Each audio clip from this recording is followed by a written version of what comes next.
Okay. We now call the meeting to order. If you could please rise if you are able and pay attention to the invocation by Councilwoman Clear, Deputy Mayor Clear, to be followed by the Pledge of Allegiance. I've been doing so good. John Minkbeld has served as a senior pastor of Oakland Church of the Nazarene for the past 5.5 years. Oak Naz is a neighborhood church who does everything they can to serve the community. There's a free community pancake breakfast every Sunday, beginning at 9, with a worship service at 10:45. Oak Naz offers a food pantry twice a month and has a clothing pantry open throughout the week. They're always looking for new ways to connect with and serve with the community. Thank you. Let's pray. God, we give you thanks this evening for all your many blessings. We pray today that we would remember those who are less fortunate than us, and that you love everyone equally. We pray that you would give wisdom to our city leaders as they gather this evening. Grant unto us passion to continue to make our community a better place. We pray for your protection over our city. And grant unto us a spirit of hope for our future, that we may seek to put our community first, to ensure a bright future for many generations to come. Be with us here this evening. We give you thanks for all things. Amen. Amen. I pledge allegiance to the flag of the United States of America and to the republic for which it stands, one nation, under God, indivisible, with liberty and justice for all.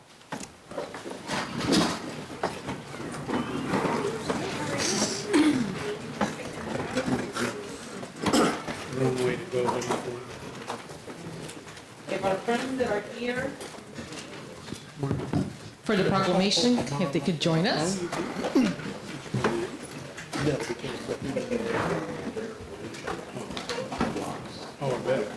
This week, we are commemorating the Week of the Young Child in the state of Kansas, and also especially in the city of Topeka. This group specially advocates for education for children, for access for children to have the best that they can have. And do we all know, especially all of us that have our kiddos, how important they are in our lives? And often we talk about the kids being our future, but our kids are our now. So I am very appreciative of this initiative. If anybody wants to say a few words. We're just thankful that you are signing this for us, and we are having a big event on Sunday evening at the Discovery Center from 5 to 7. It's free and open to the public, so if they want to come out and enjoy the activities we have planned. Wonderful. Well, the proclamation says, whereas the Topeka chapter of Kansas Association for Education of Young Children and other local city child cares in conjunction with the National Association for Education of Young Children are celebrating the Week of the Young Child, April 8th through April 12th. And whereas these organizations are working to improve early learning opportunities, including early literacy programs that can provide a foundation of learning for children in Kansas, therefore I, Michelle de la Isla, Mayor of the City of Topeka, proclaim April 8th through the 12th as the Week of the Young Child in Kansas. Thank you.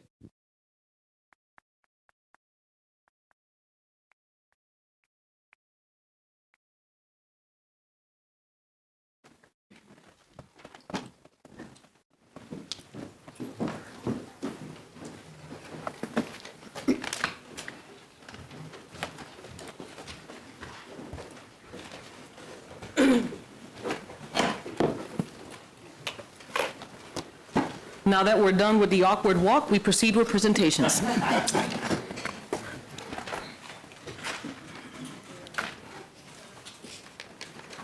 First presentation. The Topeka Flag Redesign Initiative. City Manager. This evening, we have individuals from, I believe it's from Forge, correct? Lindsay, come forward and present on the Flag Redesign Project Initiative. As they're getting ready, I do want to say a few things about this flag project. For those of you who are watching at home, my Facebook page, when we first started talking about the flag, was inundated with questions and comments on why we were doing this. And I think that the city, the council, we wanted to make sure that we had a process in which we were able to explore rebranding our community, re-energizing the community. And this was one of those initiatives that we said in our strategic planning session, hey, we would love to give this a go, and how are we going to get this going? And Forge steps up and says, absolutely, this is something that we'll help the city council with, and we're proud of our community, and we want to get everybody engaged. In that process, we've had several individuals with a lot of concerns. And their process of ensuring that individuals had their concerns heard was very inspiring to me, because you have all these young leaders talking to the community, telling people we would like for you to get engaged, re-going through the process. When we were meeting one-on-one, I was encouraging, hey, you need to talk with each of the council members, make sure that their feedback is heard. And they went through this whole process of making sure that all the stakeholders were very informed.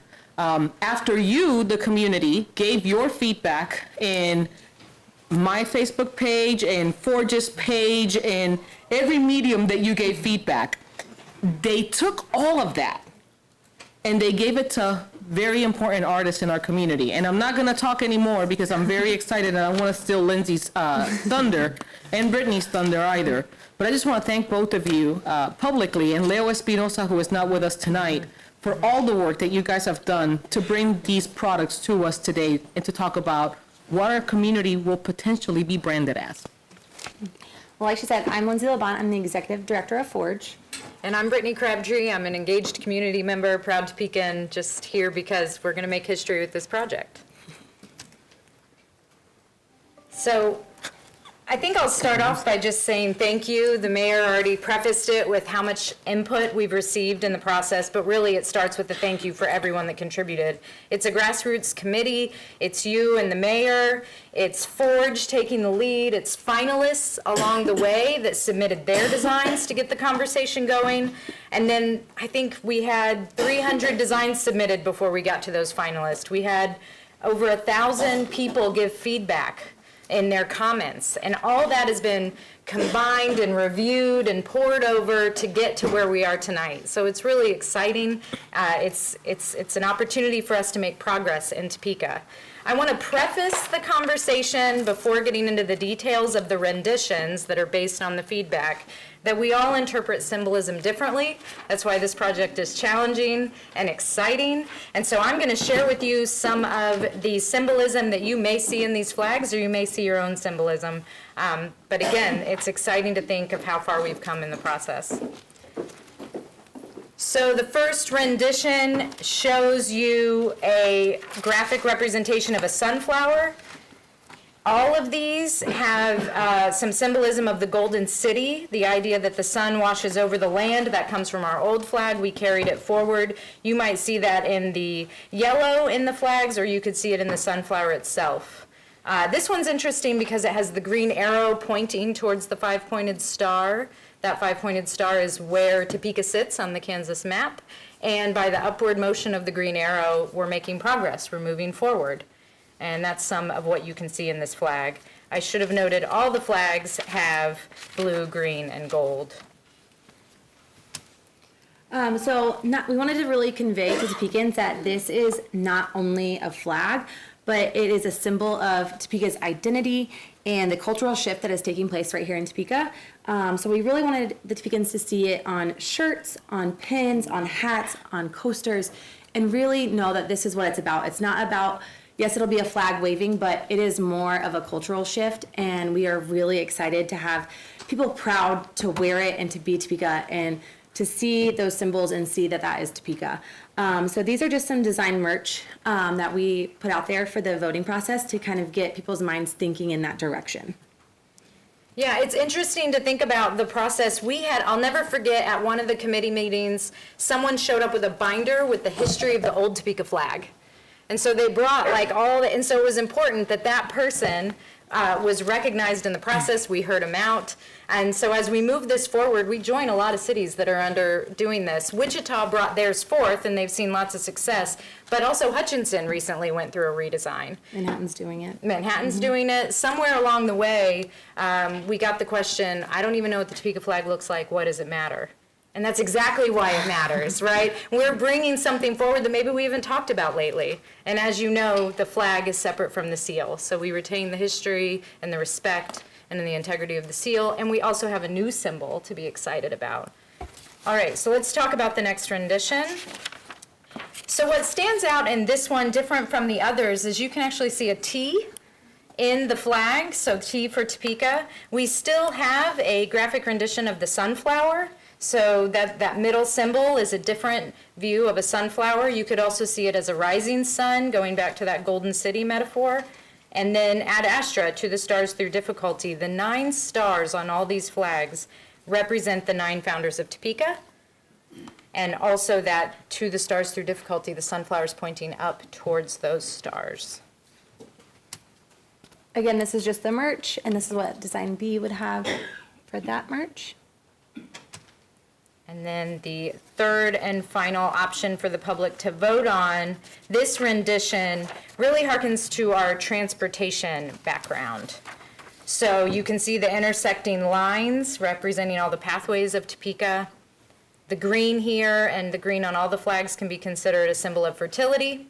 And you see the sunflower here, but this time the sunflower sits where the star sat previously, representing where Topeka is in the state. Again, the merch for this one. So now we are in the public voting section. Public voting will be open for a week. So you can vote online at topekaflag.com. All these renditions and the flags and their meanings are all there. You simply just click A, B, or C, whichever one you would like to vote for, or you can vote in via text. Leo and I are working to go out to some underrepresented communities throughout Topeka. We are in talks with Walmart and the library to go there to take in-person votes to make sure that everyone is represented. We really want this to be a full-fledged community flag. So we are trying to get these underrepresented. We've sent it out to the school districts to make sure our youth are there. We're talking to some of the assisted living homes to make sure that they are proud of this too. We really want this to be all-encompassing, and we are really proud of the designs. And we know that no matter which one wins, that it'll be flown high and worn proud. So I think we have over 1,400 votes already before this presentation. So this is something that, you know, Topekans are engaged, civically engaged about, right? And that's the point, right? And if it causes a conversation, that's a good thing. So thank you, everybody that provided both positive and negative feedback, because that's what it's all about. And then anybody that's watching, you can go right now and vote at the link. And let's just, man, it wouldn't be terrible if we crashed the website. Let's make sure that everybody gets a chance to vote, and please join us. It's progress. I think we would now stand for any questions, clarifications. Councilman Padilla. Thank you for the presentation. Of course. And this is just a quick question. How, this is what Emerson wants to know. He's throwing you under the bus. How often can you vote?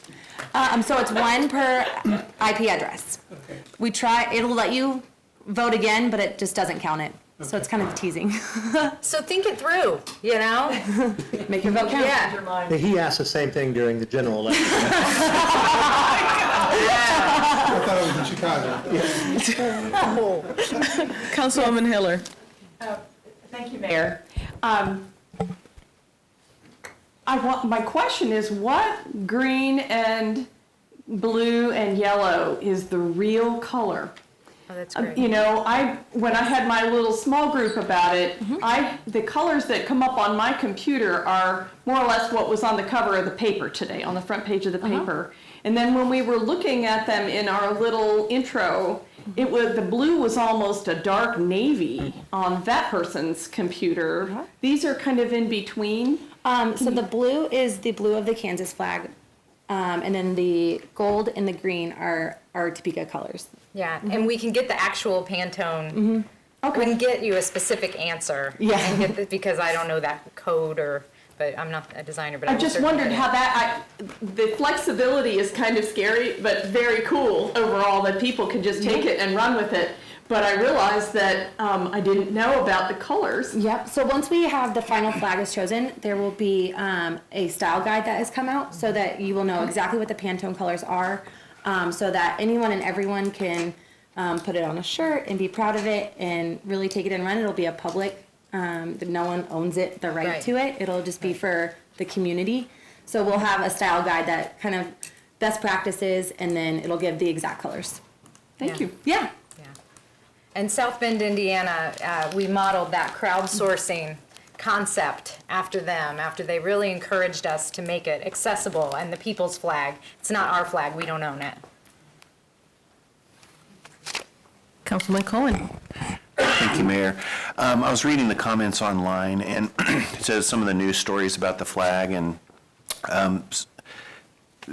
not all of them are good. Of course, you can't seem to make everybody happy, but many of them were saying, why are we spending money on this instead of fixing our potholes? And maybe we should just clarify that this is a volunteer effort, and this isn't costing millions of dollars, and No, just a lot of hard work, but it's zero money. It's all just really wanting to be proud. I'm from Texas, so like flags are a really big thing there. Of course, that's a Texas flag, but I want to be just as proud as the Topeka flag. And I had head to toe Texas stuff when I lived there. So I want to have head to toe Topeka stuff here. And so it's really just all about our pride here. Zero, you guys have been very supportive, but it's a community effort, and it's grassroots driven. Like Brittany said, we've had feedback from a number of people, and we've taken it all into consideration.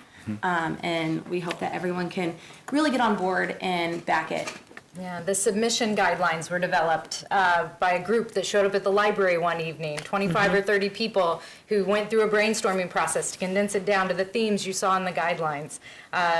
Then that getting translated and up on websites, those are Forge, young professionals saying, I care about my community. So yeah, the misconceptions of no tax dollars went to this project. This is volunteer driven, which should probably make us even more excited that we've made it this far. And then, are there any other misconceptions we want to put? Oh, and then people would say, this is serious enough, we should have professional designers do it. Or this is the people's flag, so we shouldn't have professional designers do it. So we did both. We got input from the people, and professional designers made sure it was something that could be crowdsourced and really duplicated in the future.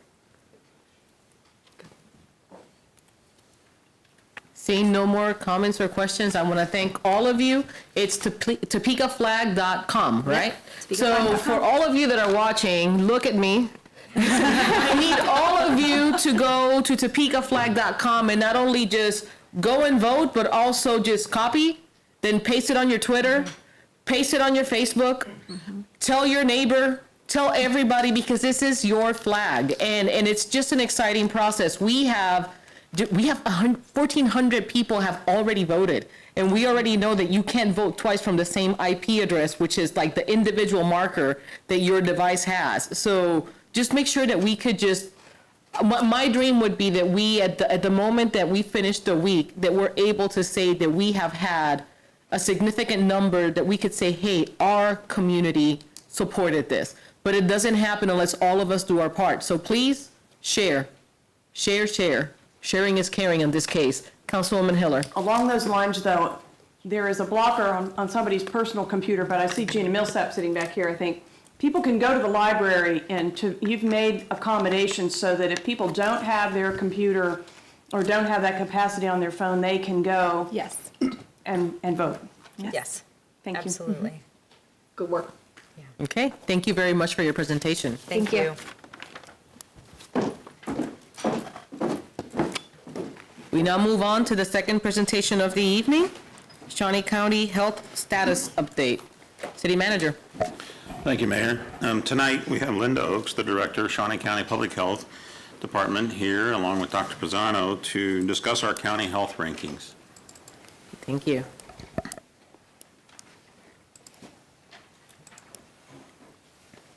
Good evening, Madam Mayor, council members, city staff. My name is Linda Oakes. I'm the Director of the Shawnee County Health Department. It's time once again to discuss the annual county health rankings and roadmaps that is published by the Robert Wood Johnson's Foundation. So I'm going to have Dr. Pisano go over the stats with you first, and then I'm going to talk about next steps. Dr. Gianfranco Pisano is the Shawnee County Health Officer. He's your health officer, and he's a senior fellow at the Kansas Health Institute. Dr. Pisano. Thank you. Good evening, everyone. Thanks for the opportunity of being here again. For those of you who were on the council before, I've done this, probably this is my 4th year or something like that. Just as a quick reminder, this is a project it's a national project run out of the University of Wisconsin and funded by Robert Wood Johnson Foundation. Every year they rank all the counties within each state using a combination of about 34 give and take measures. But those measures are not only the traditional measures of how sick people are, they are based on this model that you can see on the screen, which acknowledges the fact that 60% of how healthy we are depends upon social, environmental, and behavioral factors.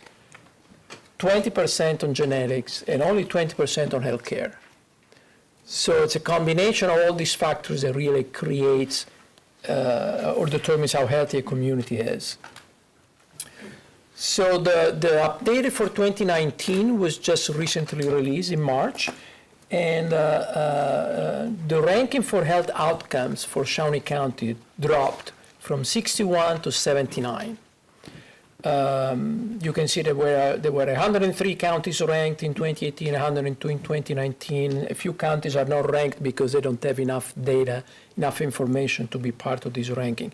So obviously, I would say, not where we want to be, and it's a little disconcerting that we are going in the wrong direction, at least for this year. So we decided to take a little bit closer look why that is happening, what is driving the drop. And here is what we found.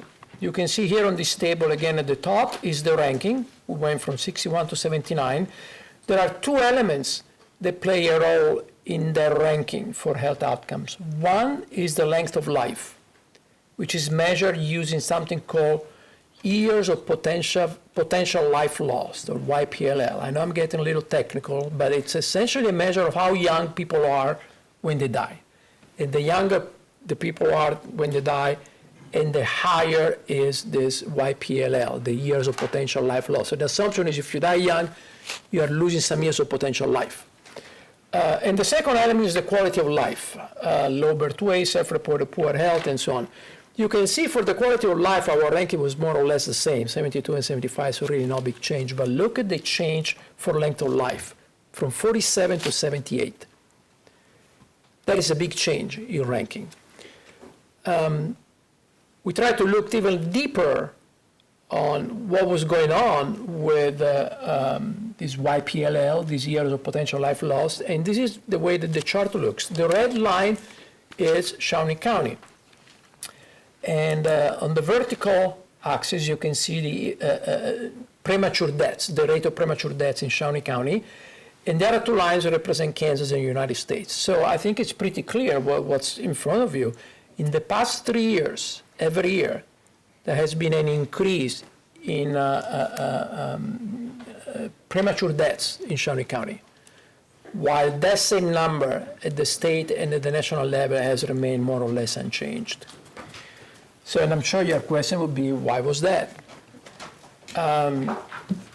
Here are the two factors that affect the most. And I really want you to digest this table if possible, because it's sobering, but it's also very important, especially for policymakers like you. At the top, you see the change from 2014 and 2017 of the total premature deaths.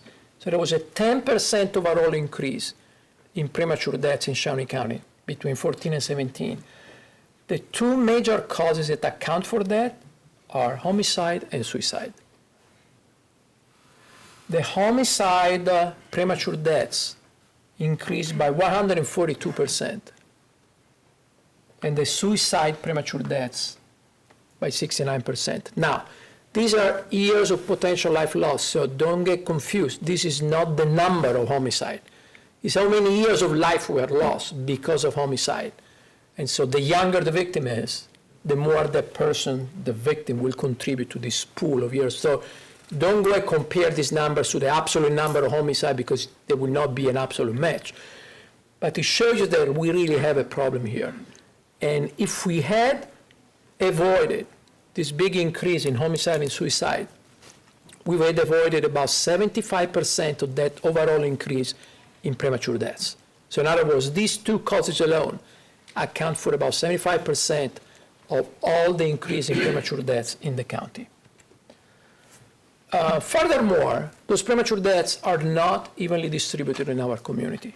You can see that the black column represents African Americans, and the red column whites, and the green column Hispanic, people of Hispanic origin.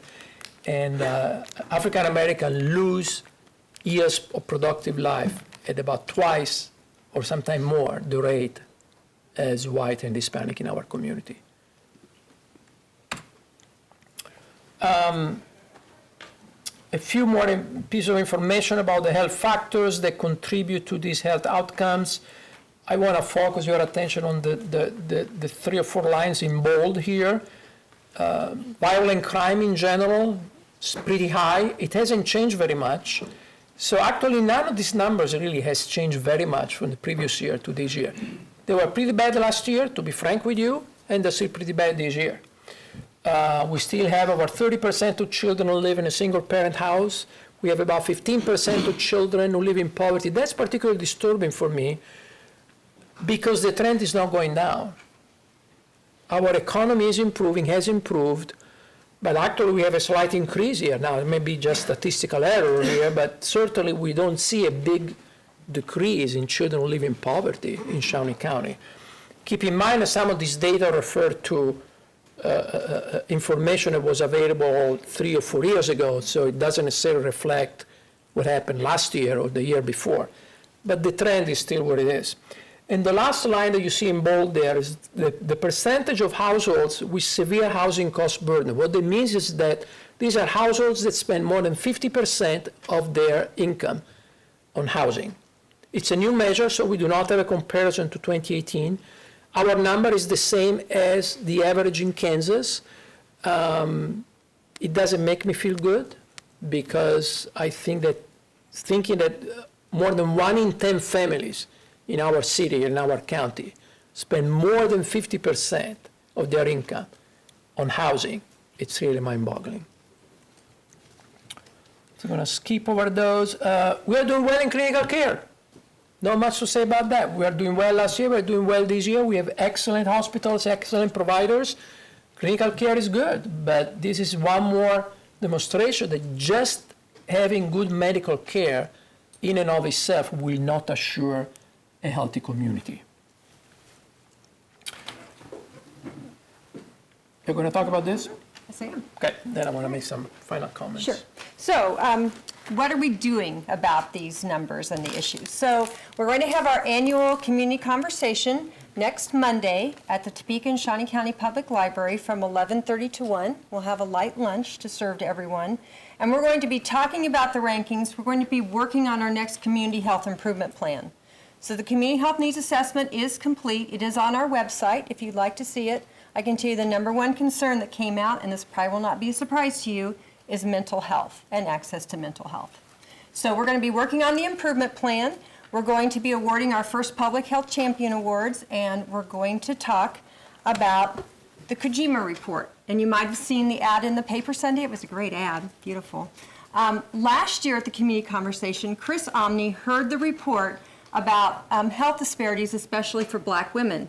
So she's doing something about it. So this is truly a grassroots effort, and I'm very excited to hear her report and what the plan is going forward. She's going to introduce this Monday, and then there'll be some more work on it, of course, later. So lots happening on Monday at that community conversation. So I really hope that you can join us because we're already doing a lot of great work in Topeka and Shawnee County. And I do want to point out that Marcia Pope is here from the Topeka Community Foundation. They have changed their focus of funding to deal with the social determinants of health. And this is the work that will help move these outcomes and health and all policy. And I know the mayor knows all about that, and many of you do too.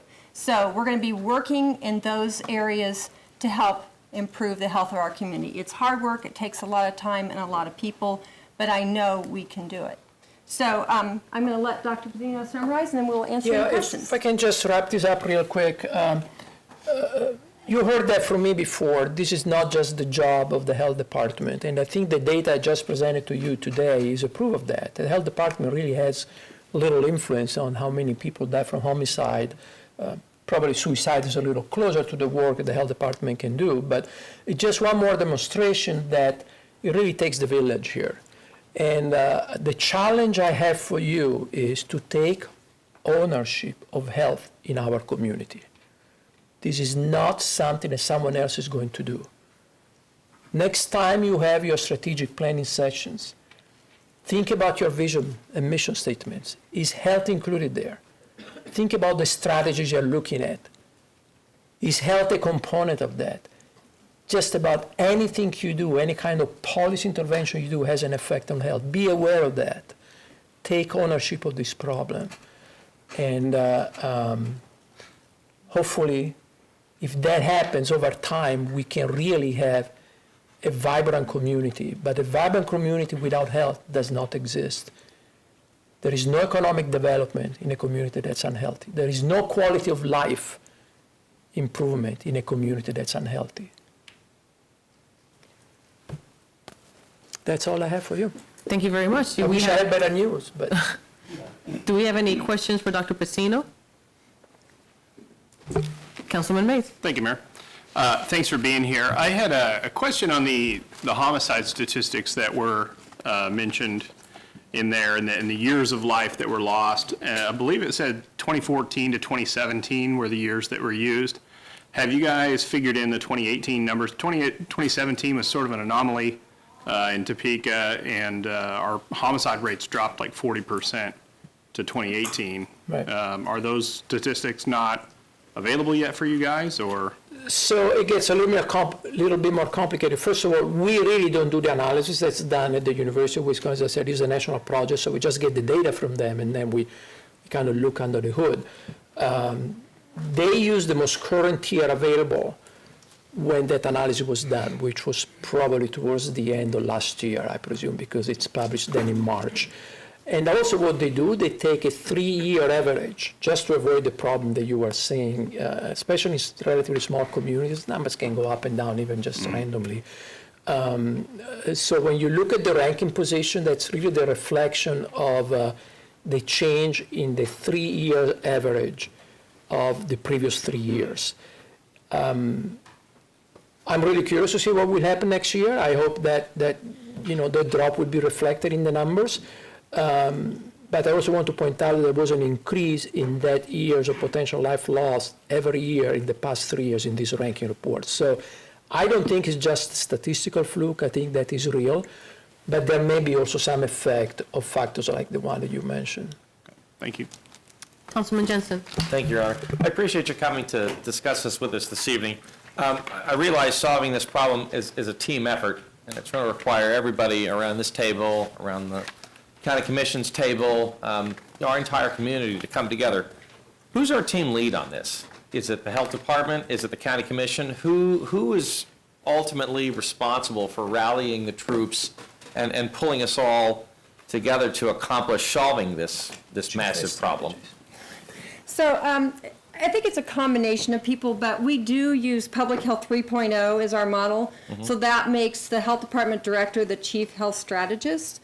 So I'm happy to be a strategist. I can't do all the work, of course. Sure, of course. So Heartland Healthy Neighborhoods is our grassroots health organization. Mm-hmm. And so one of the initiatives that we are doing this year in partnership with Heartland Healthy Neighborhoods and the Topeka Community Foundation is we're hiring a community health planner. Mm-hmm. That health planner is going to be working just with Heartland Healthy Neighborhoods and reporting out to you and reporting out to the County Commission. They will be a County Health Department employee, but that's where it ends as far as Health Department work. That person is going to be committed to that work of Heartland Healthy Neighborhoods. They are in the position, they're ready for the next step, but they're all volunteers and all people with full-time jobs, and so they need some help. So we are getting ready to hire that person. I will bring them and introduce them to you when we have them hired, and they will be attending Topeka City Council meetings regularly, JADO, to help us get to more of the meetings and do more of the work with you. So I feel like it's a combination of the Health Department, HHN, and this new community health planner. So you're leading into my second question just perfectly. So that role would essentially loosely develop the community strategy, and then it's up to all of us to do our part to execute that? That, and the Community Health Improvement Plan will be our strategy for the next 3 years. So we're going to we're writing that right now. Work next Monday, we'll go into that. The Kansas Health Foundation the Kansas Health Institute, is helping us with that creation of that document and that plan. So that will be our plan for the next 3 years for health in Topeka and Shawnee County. Fantastic. And one more follow-up question, if I could. If we could develop a working group similar to JDO, some sort of joint intergovernmental thing, to work to solve this problem collaboratively, who else besides the city and the county would need to be at that table? I'm smiling because we dream about that a lot. I don't know, do you have ideas about who else? I would love to have county and city together for that. Yes? I'm so glad you made a comment, because I was just wondering if it would be an appropriate comment for me to make or not, but that's where my mind was going. I mean, I think Heartland Healthy Neighborhood is a great assembly. It's a great networking opportunity. It's where a lot of the action happens. But you are the policymakers. You are the elected officials. They are your highest elected officials for the city. And then you have your counterparts for the counties. And up until I remember, I moved to Topeka about 20 years ago, and there was a city-county health department. And then it became only a county health department. My fear is that, I'm going to be blunt here, my fear is that consciously or not, the city at that point decided that health is no longer our problem. The county is going to take care of that. And that's not going to happen. So it strikes me that there are no regular meetings, for example, between the county board of health, which is the 3 county commissioners, and this body, or some members of this body, to just look at some of these numbers and think about high-level strategies. Now, the other partners will do their part in implementing and develop the implementation plan, but you have to make those policies. You have to develop those policies yourself. And it's hard to imagine you can do that if you don't even talk between the county and the city elected officials. Well, and I bring that up now because if we're going to launch a 3-year initiative, it sounds like this would be an opportune moment to talk about developing something like that, if nothing else, just for the term of this 3-year initiative. So if you can think of other governmental agencies, and I say it's very difficult for governmental entities such as us to come together and work together because there's so much regulation around how we communicate, and it requires almost an interlocal agreement to allow those joint bodies to work on things. And maybe that's the way to go. Well, and that's why I'm bringing it up. So if there's other government government entities that need to be part of that, if we're going to craft the document and do something, we might as well craft the document and do something with everybody who needs to be part of that conversation. I mean, I'm just the county health officer, but I would be happy to do anything I can to assist you in that effort if that's the direction you want to go. Absolutely. Well, thank you. Councilwoman Heller. Thank you, Mayor.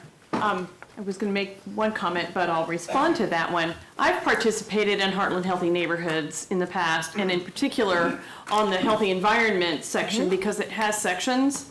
And this is just off the top of my head, but rather than start yet another entity, to me, Heartland Healthy Neighborhoods is very well configured and has very strong and diverse representation within it. I know that when we were working on issues of outdoor activity and so on, what happened, that's how I got involved, was people said, well, there's folks working on bikes and there's folks at the city and there are various folks that are knowledgeable and are active in this arena. Let's get them all to the table. And we were called in and engaged in Heartland Healthy Neighborhoods because people just looked around and said, who ought to be here? And I would think that rather than creating another entity, that the same could happen again, and whether it's elected leaders or department heads or perhaps frontline staff at wherever, maybe it's the time to do outreach. There used to be in the downtown area an employers coalition. It had kind of a snappy name that I'm not remembering right now, but the big employers, all including the state, all connected with one another, and they organized like walks at lunchtime and things like that, and both encouraging those things, but also just in using the structure you have, especially since it's so good, would be a thought. The question that I had was, maybe it kind of goes with the territory, but and I don't want to diminish the importance of our people not being in good health or getting in bad social circumstances and dying young. But as a city, as the 3rd largest city in Kansas, I think we still are, 4th. Anyway, with such excellent health care, is it possible that some of those numbers are disproportionate to the rest of the state because people are coming to live here to be closer to services? Again, I don't want to diminish our homegrown issues, but It's always possible in the grand scheme of things. I'm not sure that it really plays a big role in determining the position on our ranking. And it certainly would not explain the change in the ranking between, last year and this year. the deaths, for instance, are always people who live here, not just people who died here. Right. The death certificate has information on the place of residence and the place of death. Okay. And what they look at is the place of residence Okay. to collate, to compile the statistics. The other thing is that, most urban counties in Kansas, they tend not to rank very high, but then, of course, there are exceptions, like Johnson County is always at the top. Yep. I know we are not Johnson County, and I'm not sure we want to be Johnson County, so I'm not bringing it up to give you the gold standard there, but Douglas County is another one. It tends to be usually in the top 10 to 15. So there are clearly interventions that can be put in place. There are policies. There is a say that's going around in the public circles, which is policy is the new vaccine for the social determinants of health. When we had all infectious diseases, we had vaccines and they took care of infectious diseases. To address now the root causes of bad health in our communities, we need good policies. That's the kind of vaccine that we need. And you control the vaccine, not we. Thank you. And last invitation I have for this event on the 8th, I really hope to see as many of you as possible. Last year, there was nobody from this body who attended a similar event, and I really hope that at least this presentation, if nothing else, will be a wake-up call for as many of you as possible to show up at lunchtime at the library on the 8th. Thank you for your presentation. Thank you. Thank you. We now move on to the roll call. Mayor De La Isla. Here. Councilmembers Hiller. Here. Clear. Here. Ortiz. Here. Emerson. Here. Padilla. Here. Jensen. Present. Mays. Here. Cohen. Here. And Lester. Here. We now move on to item number 4, appointments, if the clerk would read. Items A through D are board appointments recommending the reappointment of David Monacle, Elizabeth Dobler, Elizabeth Post, and Jim Edwards to the Topeka Shawnee County Public Library Board of Trustees for a term ending April 30, 2023. What is the pleasure of the body? Councilman Lesser? Against my better judgment, due to one member of the committee of the appointments, I'll move to approve. We have a second by Councilman Jensen. The mayor does not vote in this endeavor. Seeing no comments or questions with regards to this issue, we proceed with voting.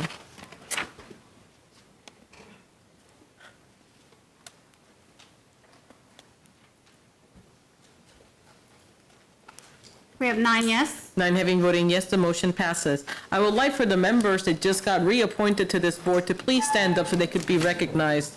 Thank you so much for your service to our community. We certainly appreciate everything you're doing with the library.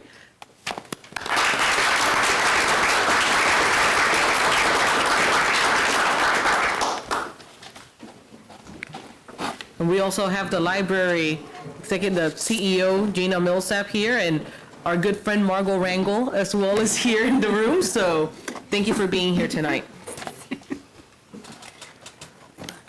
We move on to item 5, the consent agenda. A is a resolution introduced by Councilmember Karen Hiller approving a special event known as the 2019 Second Saturday Concert Series. B is a resolution introduced by Councilmember Karen Hiller approving a special event known as the 2019 Kansas Chocolate Festival. C is a resolution introduced by Councilmember Karen Hiller granting the Ronin Car Club an exception to the provisions of City of Topeka Code Section 945-170 concerning noise prohibitions. D is a resolution introduced by City Manager Brent Trout naming banks and savings institutions that are designated as depositories for all City of Topeka accounts and authorizing signatories and rescinding City of Topeka Resolution Number 8959. E is a resolution introduced by City Manager Brent Trout concerning the City of Topeka's participation in the State of Kansas Municipal Investment Pool and rescinding City of Topeka Resolution Number 9059. F is ordinance introduced by City Manager Brent Trout allowing and approving city expenditures for the period of February 2 through March 1, 2019, and enumerating said expenditures therein. G are minutes of the regular meeting of March 19, 2019, and there's a list of open after midnight license applications that staff is recommending approval. We have heard the consent agenda. What is the pleasure of the body? Deputy Mayor? Move to approve. Deputy Mayor moves for approval. Councilman Cohen seconds. Additional comments or questions with regards to the consent agenda? Seeing none, we proceed by voting.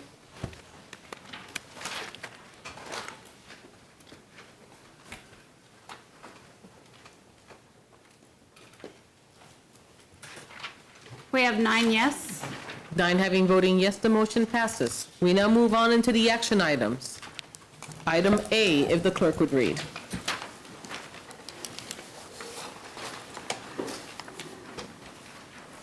A is a resolution introduced by City Manager Brent Trout in accordance with Section 1860010 of the Topeka Municipal Code, approving a conditional use permit to allow for a communications tower on property zoned R1 Single Family Dwelling District and located at 2446 Southeast 29th Street in the city of Topeka, Shawnee County, Kansas. City Manager. Thank you, Mayor. Governing body, I introduce the Planning and Development Director, Bill Feinder, to go through the first of the 3 of the applications that were submitted and approved by Planning and Zoning, or Planning Commission. Bill? Thank you, Mr. City Manager. Good evening, Your Honor, council members. As was mentioned, we have 3 of very similar cases here tonight. All 3 involve the same type of proposal, just in 3 different locations. All 3 are conditional use permits. I thought before we went into the first one, do a little bit of a background on an overview for that pertain to all 3 of them.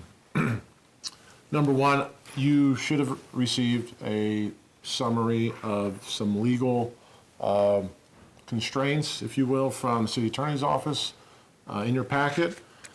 And if you looked at that, you would know federal law and court cases really provide us with some guardrails on what we can review, what's in play to review these with. The usual issues such as aesthetics, property values, those sort of things really can't be generalized in the concerns when reviewing these cases. They have to be very specific, factual, substantial, and so those are a bit limited to use those in the review. Health is also something that came up a lot. The environmental effects of radio transmissions and that sort of thing.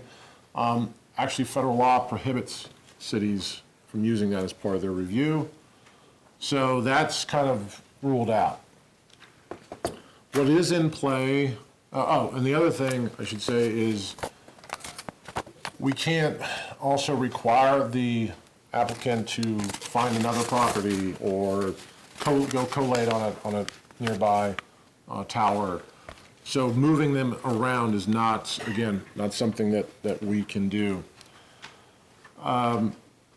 What is in play are our golden factors that we typically use for our zoning cases. So that's what staff and the Planning Commission did use in their review, something we present to you in your packet, including comprehensive plan compliance, so that's of note. I get asked a lot about these, or not a lot, but occasionally would be asked, what land use is this? This doesn't fit into any of those boxes. Is it industrial? Is it commercial? What is that? And my answer would be that it really isn't any of those. It's a technically more of a quasi-public use. It is a public utility. It's much like electric substations and power lines and our water towers would be. Those are all types of things that are allowed throughout the entire community in any zoning district, but some are conditionally allowed. Some are not appropriate in some places. So residential areas are conditionally zoned for those sort of things. So I guess, so when you're looking at these, that's kind of what I would keep in mind. Okay, as terms of all three of them, they all three have they're all steel monopoles, 100 to 130 feet high. They all have an impact, some maybe more than others, on residential, single-family areas, since they are adjacent to them. And then just from a design standpoint, they all are going to be surrounded by a leased area that has a fence. This fence is you cannot see through the fence. It's a faux stone design, and so all of the proposals have that around them. It's 8 foot high, and then there's various landscaping requirements on the perimeter of those properties as well. So that's all the commonalities I think these have. The first proposal is at the northwest corner of the Turnpike and Southeast 29th. And this was probably, starting off here, this is adjacent to Dornwood Park. It probably had the least impact just from residential impact because it is furthest away, the least amount of homes. It's kind of in more of a remote area on the edge of our neighborhood there. Again, so here, recommendation would be to approve. Staff recommended approval to the Plan Commission. The conditions are pretty much the same. You got landscaping to screen it from the park. You got the 8 foot faux stone wall. And I probably should have, that's what it may look like. And then there's some photo simulations. This is from the overpass going over the Turnpike. This is looking from the southeast. And then this would be looking from the west and the residential area closest near it. So again, the Planning Commission did recommend approval and concurred with staff's recommendation. I'll stand for any questions. Councilman Padilla. Bill, I'm looking at this aerial view, and as I understand it, we really don't have any choice in where this is located. Though I see some residences around there. Is there an obligation by AT&T or the builder to visit with those residents there at all to? Mike, your mic. Sorry, Mike.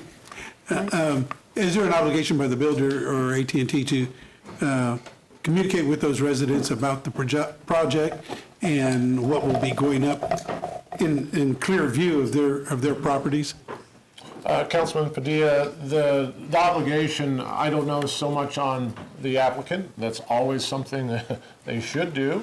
But through our process, through the public process, we do notify, actually they technically are the ones that send out the notices to people within a 300 to 500 foot radius for the neighborhood meeting that was held on that site. We also send notices to any neighborhoods that are adjoining this area. So through that process, yes, there was a conversation, at least in a public setting. I don't know how much was held by the applicant one-on-one or privately offline. Okay, thank you very much. Thanks. Additional comments or questions with regards to this issue? Seeing none, what is the pleasure of the body? We have a motion for approval by Councilman Cohen, a second one by Councilman Jensen. Additional comments or questions for Mr. Fyander? Seeing none, the ex parte communication. Yes, so this is the point in time in which we all, as members of the body, are to disclose if we had any ex parte communication that would hinder our ability to make an impartial decision. So at this point in time, I will look around the room and see if you guys have anything that you want to declare as an ex parte communication, and if you feel like this is able, if you're still able to make an impartial decision after having that communication. Councilman Emerson. Thank you, Mayor. This is in my district, and it's in an NIA area. So at one of the NIA meetings, they did discuss it, and nevertheless, and there was some opposition to it. Some people were supportive, but irregardless, I am able to still make a fair decision, a unbiased, impartial, thank you, decision. Councilwoman Hiller. Thank you, Mayor. The third one of these three is in my district, and so just in general, I did not attend their first meeting on it. I did sit in on the Planning Commission meeting, though, because I wanted to hear how it went. I didn't participate, but I sat in. And I'm the person who asked a number of the questions that generated the material that we got. And I don't know that that counts as ex parte either. I found it helpful. I was a little troubled because this was new ground, and I wasn't sure all the possible issues had been covered and whether, therefore, we might want to send it back to the Planning Commission with more background. So I think I'm just fine, but I did do some work on it and reported that back to my neighborhood. And you're able to make an impartial decision? Yes, ma'am. Councilwoman Ortiz. Thank you. I received some phone calls and emails, and I can vote on this. Okay, seeing no further disclosures, we proceed by voting.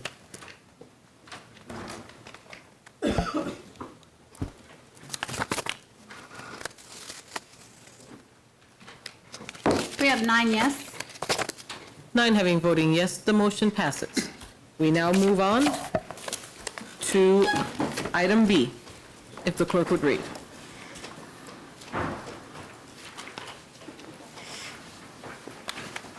B is a resolution introduced by City Manager Brent Trout in accordance with Section 1860-010 of the Topeka Municipal Code, approving a conditional use permit to allow for a communications tower on property zoned R1 Single Family Dwelling District and located at 730 Southwest Fairlawn Road in the city of Topeka, Shawnee County, Kansas. City Manager. Thank you, Mayor. Mr. Finder will cover specific issues related to this approval, this particular item at 730 Southwest Fairlawn Road. Okay, thanks again. Yeah, the address is on Fairlawn Road, but this is a double frontage property, so you have frontage on Fairlawn as well as Grand Court, which is a local residential street. It's a fairly big property owned by the church. The proposal is gets a little bit more closer to a more dense area of homes. It's, again, kind of affects two sides, if you will, to the north and to the east, where homes are adjacent. So it is a little more visible than the last one. The initial proposal was to place the cell tower along, more or less in the front yard along the street there. Staff recommend that be moved as far back as possible away from the street in the homes, and so that the applicant agreed to do that as part of the Planning Commission meeting and recommendation. They did recommend approval on that. It is also going to be landscaped on the perimeter of the property with evergreens on the north and the east side. So it's probably 190, 200 feet back from the street now, which is good. The Planning Commission did recommend approval 6-2, and so if you have any questions, I'll try to help as well. Comments or questions from the body? Councilman Jensen. Motion to approve. We have a motion for approval. We have a second. At this point in time, we need to do the same thing. I know that we already had the disclosures on the first one, but Nothing further. if there is nothing further, everybody is able to make an impartial vote. If there is no further comments or questions, we proceed by voting.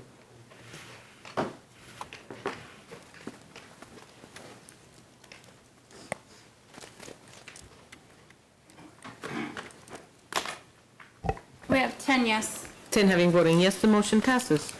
We now move on to item C, if the clerk would read. C is a resolution introduced by City Manager Brent Trout in accordance with Section 1860-010 of the Topeka Municipal Code, approving a conditional use permit to allow for a communications tower on property zoned M1A Limited Multiple Family Dwelling District and located at 513 and 519 Southwest Taylor Street in the city of Topeka, Shawnee County, Kansas. City Manager. Thank you, Mayor. This is our third item. Mr. Finder, if you'll cover the specifics, please. Thank you. Yes, this last one in the 500 block of Southwest Taylor is in the Ward Mead neighborhood. This one, again, kind of builds on the last two. Now we're in probably the most dense area of the three proposals. It affects, just from a radius standpoint, probably twice the number of homes that would have been on Grand. So this is a little bit different as well, because there is, as I said, a neighborhood plan, part of the comprehensive plan. This is an intensive care neighborhood, which is a high priority for investment and reinvestment. Staff did find that this should not be approved. Again, it is an obstacle to the investment that the plan adopted by the city encourages. We don't, not to be tongue in cheek, but we don't have a communication tower as a tool in our neighborhood plan to revitalize the area. And housing investment and infrastructure investment is something that's something that is encouraged. This would preclude any more housing investment on the lot that it's on the lots that they're on. And so the character of the area and the residential character just is more impacted. There's more proximity, more density. I will pan to a simulation. There's the visual looking from 6th Street. That is the visual looking from 5th and Taylor, and then this is from the west, looking from the next street over. So those are, and we will also say there was a little change from the Planning Commission meeting that they presented the site plan. So staff recommend disapproval. Planning Commission did not concur. They did recommend approval, a 6-2 vote. But as part of that recommendation, they did agree with staff to at least have them move it as further back away from the residences as much as they can, away from the street. So that puts it in what would be basically the southwest corner of that property, as far back as possible, closer to the funeral home that's there. So they did that and have provided landscaping around the fencing that is along the street there as well. So they did do that, and it is part of your packet. Just wanted to make mention of that. So with that, I'll just stand for questions. Questions for Mr. Fyander? Councilman Cohen. Okay, regarding the information that we got from the city attorney, and essentially anything that's been denied has always lost in court. So staff is still going to recommend that this be denied. Is that right? So planning staff is recommending that it does not conform to land use policy for the city, which is something that is part of the golden factors, which is in play for the types of findings that could be made. I can't answer the legal ramifications of that, though. Okay. So. Councilman Padilla. Thank you, Mayor. Bill, if we were to remand this back to the Planning Commission, what additional change, if any, could they take? Councilman Padilla, good question, because they basically made the change that would have the least impact on the neighborhood and the land use policy that they moved it about 30 feet or so, and they can't move it anymore. So absent of it not being there, this is the least impactful design that they could provide. Thank you. Mm-hmm. Councilman Heller. Thank you, Mayor.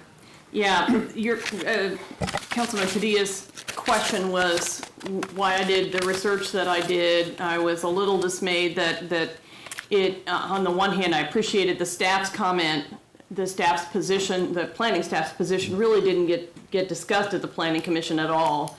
And so that troubled me a bit, and I wanted to have a better idea as to whether it would fly, similar to the question about the lawsuits as well.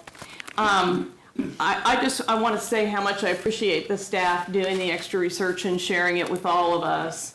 This was new ground for me and for the neighborhood. All of the information about the health effects, I had neighborhood residents who immediately Googled and got that information about the possibilities of health impacts. And so it was particularly distressing to have be advised right away that it didn't matter. It wasn't an issue that could be considered. For me, I thought, well, where is this? And I appreciated the planning staff's position. There is a gap in that block and it won't be buildable. We did some research just so everybody knows. And even though the pictures of the monopoles that were in what we got looked pretty clean actually and nicer than most, if you read through all the responses that we got to my questions, I sent a picture in of the one that's at 12th and Gage behind McDonald's that is totally ringed with additional items, and sure enough, these could be as well, all three of them. That's part of the utility stuff that we'd heard before. I really appreciate that the planning staff worked on it and that AT&T was willing to work regarding the site locations that we did have. They're as good. They really were some changes in all three that made it as good as it could be. Part of what we were torn about in District 1 was you don't want to refuse to have a pole, even if you could, and then not have 5G service or be the reason that nobody in your area had 5G service. And one of the things that the gentleman from AT&T who got called up at the Planning Commission meeting said was, well, we have really tight parameters, and so no, you can't move it very far because it has to be like right there. I mean, there was very little swing. And I mentioned this just to share that with everybody, and as I looked at it, I thought, you know what, there was only like a 200-foot notice requirement. That's like 2 houses away. These things are 100 and 130 feet tall. And the guy from AT&T said that their reach is a mile. So a mile radius, 2 mile circumference is what they're serving. I hope that as we move forward that we have our lobbyist or other appropriate staff remain very active at the state and federal level about what kind of, I know that that's happening because we get it in some of the materials that we all get included in on what cities do and so on, what's happening around the country. My thought was that poles of this size had never even been contemplated when these laws were passed and when these lawsuits were settled. And so we really have some new ground at least to consider moving forward. It seemed that no matter what, we needed to go ahead and let these go through. So I will support it this time, but I wanted to take the time to share some of the issues that we saw and encourage us to do what we can for future. The big concern that I had was, all right, they've got one in Highland Park and they've got one in Central and they got one in the near west. So where is it that, are there going to be more poles and where are they going to be and what's going to be non-negotiable about that one? And we don't know. They don't have to disclose that. The AT&T people were pretty forthcoming, thank you, City Manager, with what they felt they could share and what they knew was on deck. But, having these all over town with 12 extra things hanging on them is going to be, if that's what happens, be pretty obtrusive. I don't know if everybody's aware, but I think that Representative Gail Finney from Wichita is bringing about some legislation at the state level with regards to any utilities, and this would be something that would change the conversation in the future. Exactly. But I did want the body to know that there is something being discussed at the State House. I just hope that we engage in that. So, that being the case, if there's no further, Councilman Mason. Thank you, Mayor. I guess my question would be for either Bill or the city attorney. In your memo, there were a couple of things mentioned as to what the lawsuits had been for in the past and in other communities. And one of the things that I noticed is that it does appear that on this particular item, that the golden rules haven't necessarily been overturned. So have other communities been successful with using the golden rule as a reason to deny a claim like this without being sued by the telecom? Councilmember Mays, these are the two cases, or three cases actually, that we saw that were the most recent and the most relevant. Always, you could proceed in a way that would be contrary to what the Planning Commission decided, but there is that risk of litigation and then the cost benefit. So we could give it a shot, but I don't know how successful we would be just because of the federal law that is so restrictive. Okay. I mean, and I guess that I know there's a legal precedent, but I also worry about what precedent we set. And if we allow them to put it in the middle of one neighborhood, and I mean, and it is a residential neighborhood, and it's a small lot, relatively small lot, that, you know, the next thing you know, we've got one in Clarion, and we've got one, in my neck of the woods. I mean, it could be in any of our districts, in any of our neighborhoods, and that concerns me. Councilwoman Hiller. I really appreciate that, and I can be talked into to going ahead and either sending it back to the Planning Commission or saying no. The discussion wasn't had at the Planning Commission meeting or anywhere else that I know of what would happen in terms of 5G service if we turned it down. And, we talk enough about food deserts in Central Topeka. We don't want to be a broadband desert as well. So I was very torn about that. Difficult decision indeed. Additional comments or questions? Councilwoman Ortiz. Thank you. I thought I heard a comment, we didn't have a choice. No, Councilmember Ortiz, you do have a choice. There's just the threat of litigation to the extent that you proceed against the Planning Commission's recommendation, particularly given the federal law. The federal law is really what's so very, very restrictive. The state laws followed suit to a certain extent, but not as extensively as the federal law is. What's the federal law? The Telecommunications Act. So my hope for our friends in the telecommunications arena is to deeply consider. I know that there is excitement, and we just celebrated the fact that we are a city that has significant speeds in our community. We are wrestling right now on how to provide affordable access to the internet to our children. It's specifically lower income neighborhoods such as this one, to ensure that our kids are able to do their homework. But one of the things that happens nationwide, and I know that this is not the case or the heart in this situation, is that typically in disproportionately lower incomes, you end up having these artifacts that continue further diminishing the value of these properties. So my hope is that for those who are listening, that they understand that as we keep coming up with new technology, that we figure out a way of getting some environmental designs that would support the neighborhoods, not so that we could have the best of both worlds. Because I think that as we find those solutions, what will end up happening is that you will have the residents being much more receptive to having these artifacts in their neighborhoods because they're not diminishing the value in the aesthetics. Again, this is a very difficult situation because we understand the challenges that we would have should we say no. But as a partner, the city of Topeka, and as the mayor of the city, my request would be that we deeply consider additional design processes that would allow for when these things are put in neighborhoods, that they enhance rather than pull away from the quality of the community. Councilman Jensen. Thank you, Your Honor.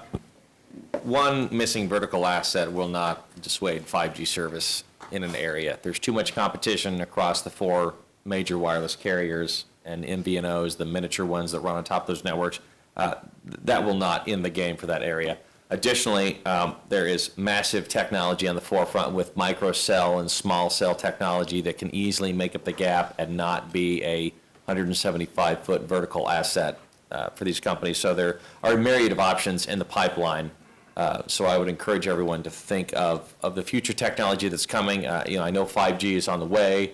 The reality is we're a smaller market, so if we look at the timing of some of those other technologies, perhaps they would reach our community at the same time we would get 5G service anyway. So I would encourage everyone to think of the aesthetics of the neighborhood now, and technology is drastically attempting to compensate for these huge towers that people generally don't appreciate. So, Councilwoman Hiller. So you feel that if we did, we apparently, not even on aesthetics, and I know that Mr. Fyander has told us that we're working on an aesthetics package for small cells, but the way I read what we got, we can't control aesthetics on anything, but we can control land use and redevelopment. So what you're saying is you think if we vote no, that they will be able to provide the 5G with an alternative that's less intrusive? if I may. Absolutely. Yes, there's technology on the way now to try and help alleviate that. For one thing, part of the way the technology works is you can only have so many gadgets attached to a given antenna. And with more and more gadgets, you have to have more and more antennas. And so the concept is to make the cells, the areas, smaller and put more antennas in there. So in reality, these large, massive towers at some point are going to be a detriment to the network because they can only have so many gadgets attached. And the idea is to have many more antennas with gadgets connected to them instead of larger, fewer ones. More smaller is essentially the future, is what we're being told at this point. So my opinion is let's wait for that technology to come and help this neighborhood grow. Well, in that case, I'm happy to vote no and feel like my neighborhood's not going to get cut out of service. Thank you. Councilman Emerson. Thank you, Mayor. But as I understand it, though, in the memo we received from the city attorney, we can't vote for that reason. We can't vote no because we think there's a better technology coming out in 2 years, 4 years, 5 years. We can only say, we can only do that if we think there's a, is that correct? Yes, Councilmember Emerson, so some of the things that were listed were you cannot dictate the type of transmission equipment, you can't require removal of existing wireless structures, you can't impose, quote, unreasonable requirements regarding presentation of appearance of the structure, including screening and landscaping. So, it's pretty restrictive as to what you can enter into.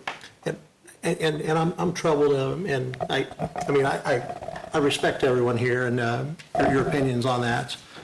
But I'm troubled that it seems to be that this can be in middle-class neighborhoods and upper-class neighborhoods, but if it's a neighborhood that we need investment in and we want people to have access to things, you can't have it there for this, because of this. And that troubles me a little bit that we are making a desert. It's going to be an area eventually where, I can't get out of the basement and use my cell phone. I can't, my speed is down or what have you. But again, if I understand the parameters again, it can't even be a discussion because if so, they look at this tape and we're in court and we lose.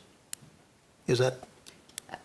I can't predict, Councilman Emerson, what would happen, but given the parameters that are set out here, and our understanding of federal and state restrictions as it comes to telecoms, it would be an uphill battle, but winning in court. Thank you. Councilman Jensen. Thank you. So to clarify my comments, I'm not saying that we need to demand different technology. I'm saying that given the land use plan we have for this area, it's not conducive to this type of technology. There are alternatives out there that a carrier could propose to provide coverage that would meet the land use plan for this area and still accomplish providing service so that it's not a desert. I'm not saying deny it for the idea of different technology. I'm just saying this doesn't meet what we've set this area aside to do in the attempts to help it grow. So that there are alternatives that could be proposed to meet those, and this would give them the opportunity to do so and still meet the land use plan we have for that area.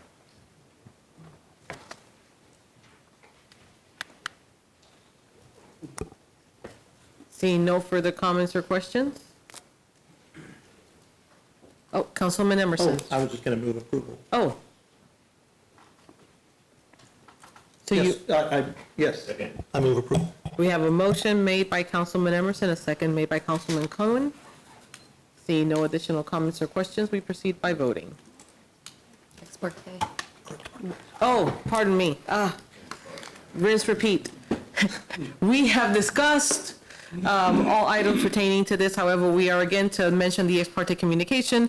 The council members are to designate, to let the public know that they are able to vote impartially, even though they have received such communication. So at this point in time, has any of you received ex parte communication that you would like to disclose, as well as your ability to vote impartially? Nothing further. Seeing none, we now proceed with the voting.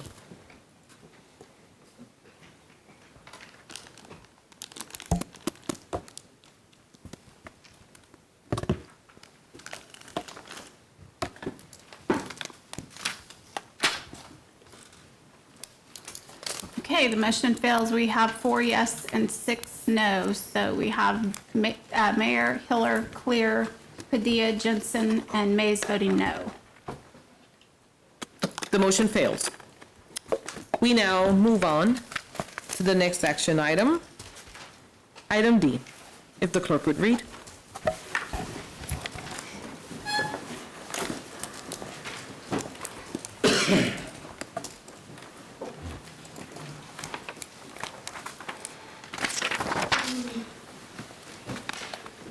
D is a public hearing on the advisability of establishing a community improvement district for the Sherwood Crossing Villa West development at 29th and Wanamaker, and an ordinance introduced by City Manager Brent Trout establishing a community improvement district for the Sherwood Crossing Villa West development at 29th and Wanamaker, and levying a CID sales tax of 1% within the CID. City Manager. Thank you, Mayor. Tonight, we bring this before you for consideration. As was mentioned earlier in the work session, there is a situation that exists regarding that the development agreement terms have not been finalized for us.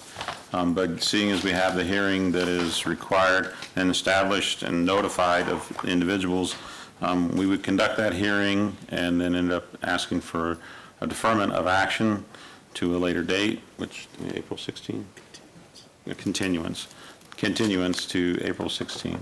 I believe that's the date. Yes, April 16th. So at this point, I don't know if you have anything else that needs to be added. At this point, staff has nothing further that needs to be added, but we can go ahead and open the hearing and conduct the hearing at this time. Prior to going into the public hearing, are there any questions from the body? Seeing none, we're going to open up the public hearing in which anybody in the public that would like to speak with regards to this issue is able to come and do so. Anybody that has not signed up for public comment that would like to come and speak with regards to these issues can come up and speak now. Any individual that has not signed up for public comment that would like to speak, this is your time. Seeing no individuals approach, the public hearing is closed. We do have, before we proceed with any voting, 2 individuals that did sign up for public comment. The first one is Mr. David Christie. Mayor, did you indicate that the public hearing had been continued to a date certain? Oh, yes, the public hearing will be continued for April 16, 2019. Okay. Thank you. So, Councilwoman Hiller. Well, I have a question about that. I had a few questions to ask, but because this is a combo of TIF and SID, and if the development agreement's not ready, then they're probably all better asked at that time. Will it be ready? I mean, the 16th is only 2 weeks away, and so Thursday is when we would get our information for the 16th. Is that too soon? City Manager, Deputy City Manager. Mayor, Councilwoman Hiller, it is unlikely we would have information to you by this Thursday for the prelim agenda, but we're working through those details, so I can't say yes or no, but I think it's probably unlikely. I think we're getting into a routine of doing, I think it's next week, we have just a discussion-only session on another one that's coming up.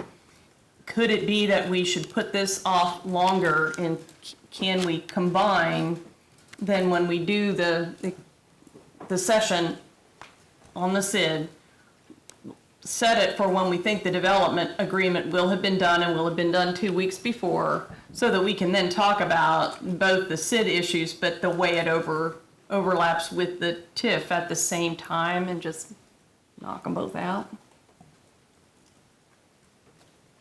It seems like that would be a better use of everybody's time. Madam Mayor and Councilwoman Hiller, obviously, we have members of the development team here that could speak on this as well, but we're trying to balance both those needs, trying to work with them and come to an agreement, but also be respectful of the development schedule that they're trying to proceed under. So I might ask. Keep coming. Understand. So maybe Ferg could weigh in on this, but I think we'd be comfortable pushing it off if necessary.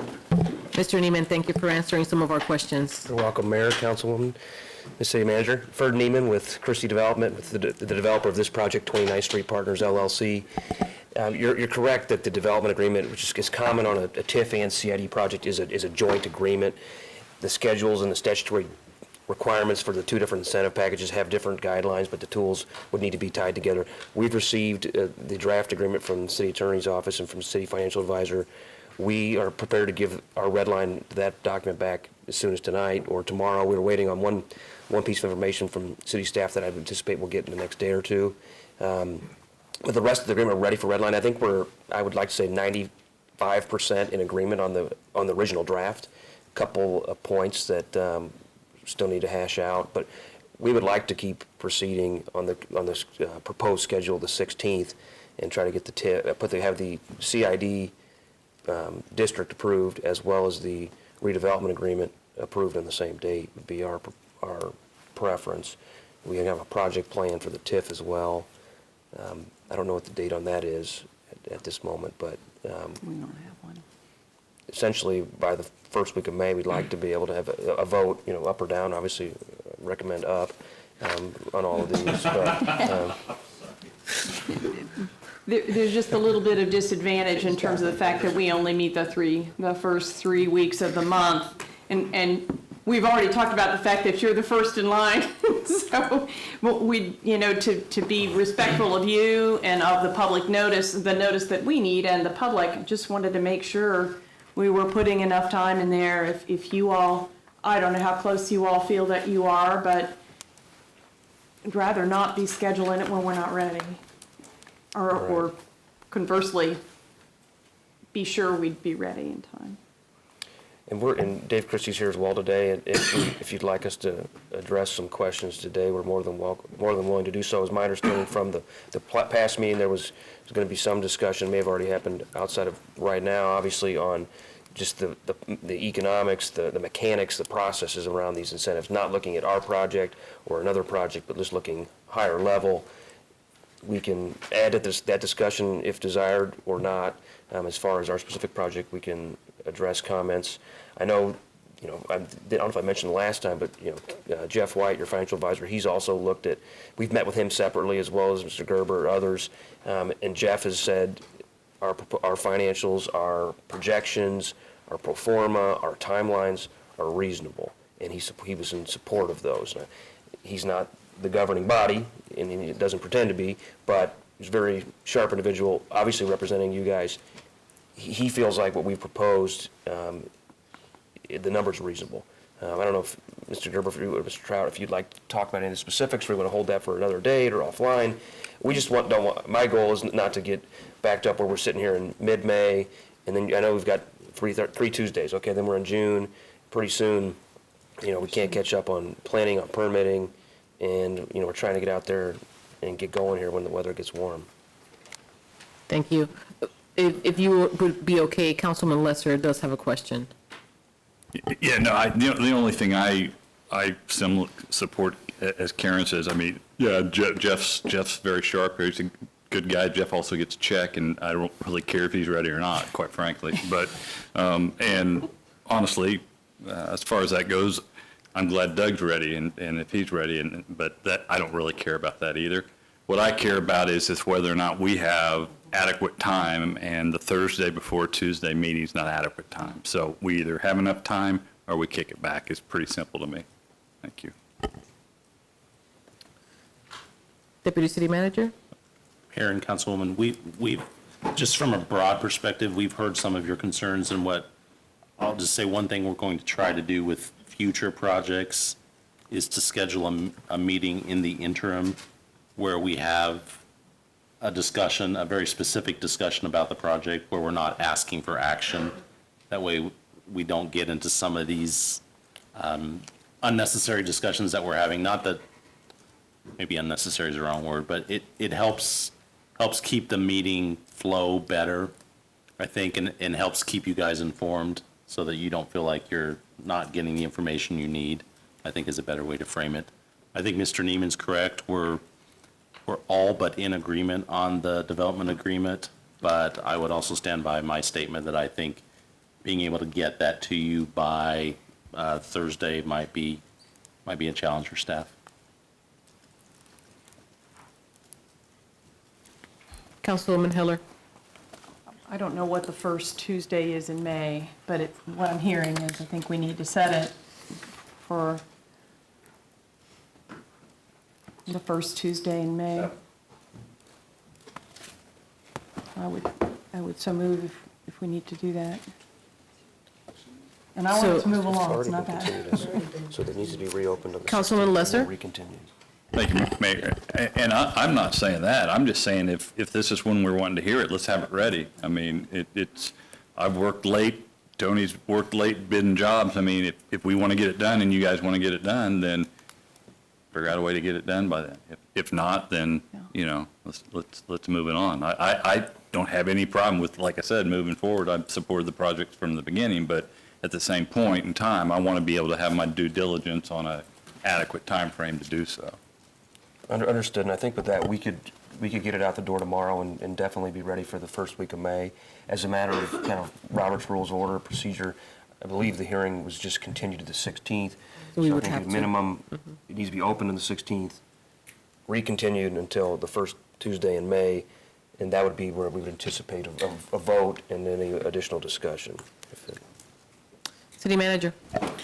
And what I would say there is that hopefully we will have some information prior to that. And even if there was not the comfort level related to where you could approve it, at least maybe there would be the opportunity to read it and be able to see if there are specific questions which might help us to make sure that when we have the final consideration of it on May 7th, that would allow an opportunity for more time to ask questions or get clarifications. So that could be a benefit as well.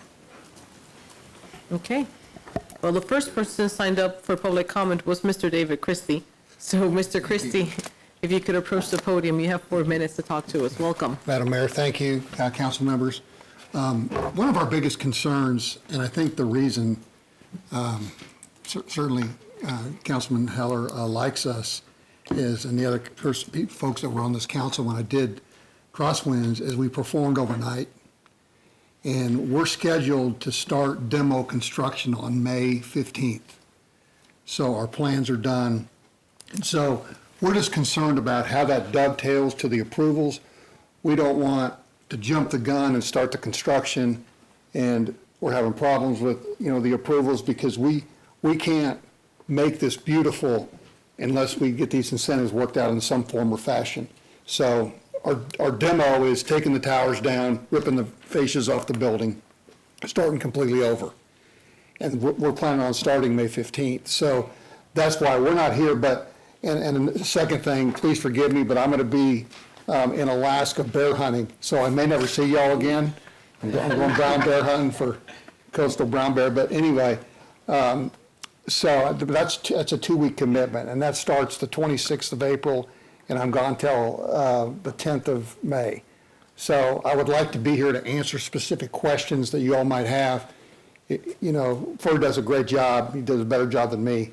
But I will be gone for that meeting in the event that you need me here. I'm going to have to apologize for missing that. So this has been set up for 2 years. So anyway, I just wanted to let you know that we want to come in for a demo permit.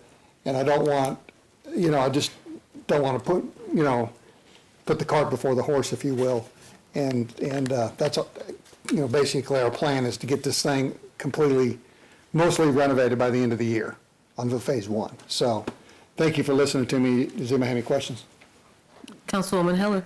I don't know if this question is exactly for you, but we haven't scheduled anything for the TIF part of this deal yet, right? I guess I think we need to think this through and tag team them if the extension on this hearing, May or whenever, can also serve as the discussion session about the TIF so that we're ready to go and finish it. I don't like kicking the can any more than you do, and I feel like we haven't got this thing all the way figured out yet. Deputy City Manager? Mayor and Councilwoman, we have, as we talked about previously, there's two parts to the TIF process. Right. We've completed part one, which Right. was the setting of the district. Right. The second part is approval of the project plan by this body, and that's anticipated to be in May. Okay. So we still got the you could, potential yes. to bring them in for a landing here.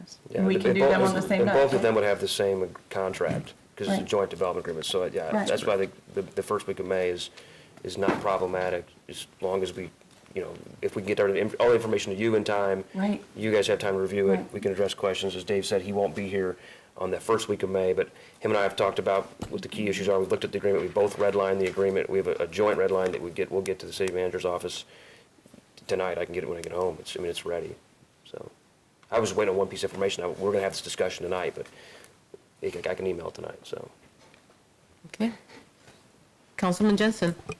I just want to say thank you to you both for being willing to be so aggressive at moving this ahead. That just shows, again, your commitment to this community and commitment to this project and trying to build amazing things for Topeka. Thank you. Thank you. Seeing no further questions, at this point in time, we have a motion to have a continuance for April 16th. There was an amendment. You don't need to. Oh, there is no vote. Okay, perfect. So, I'm sorry? Here, we have the ordinance next. Okay, perfect. So we now move on to the next item. The clerk would read.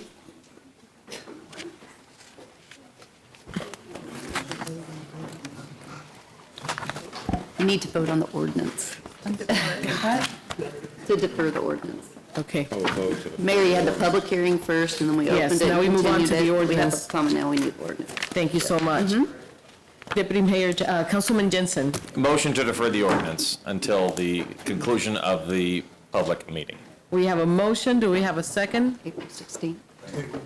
Okay, so this is going to be moved for April 16th. Now that we have heard the discussion, I think that if there's no further comments, we proceed by voting.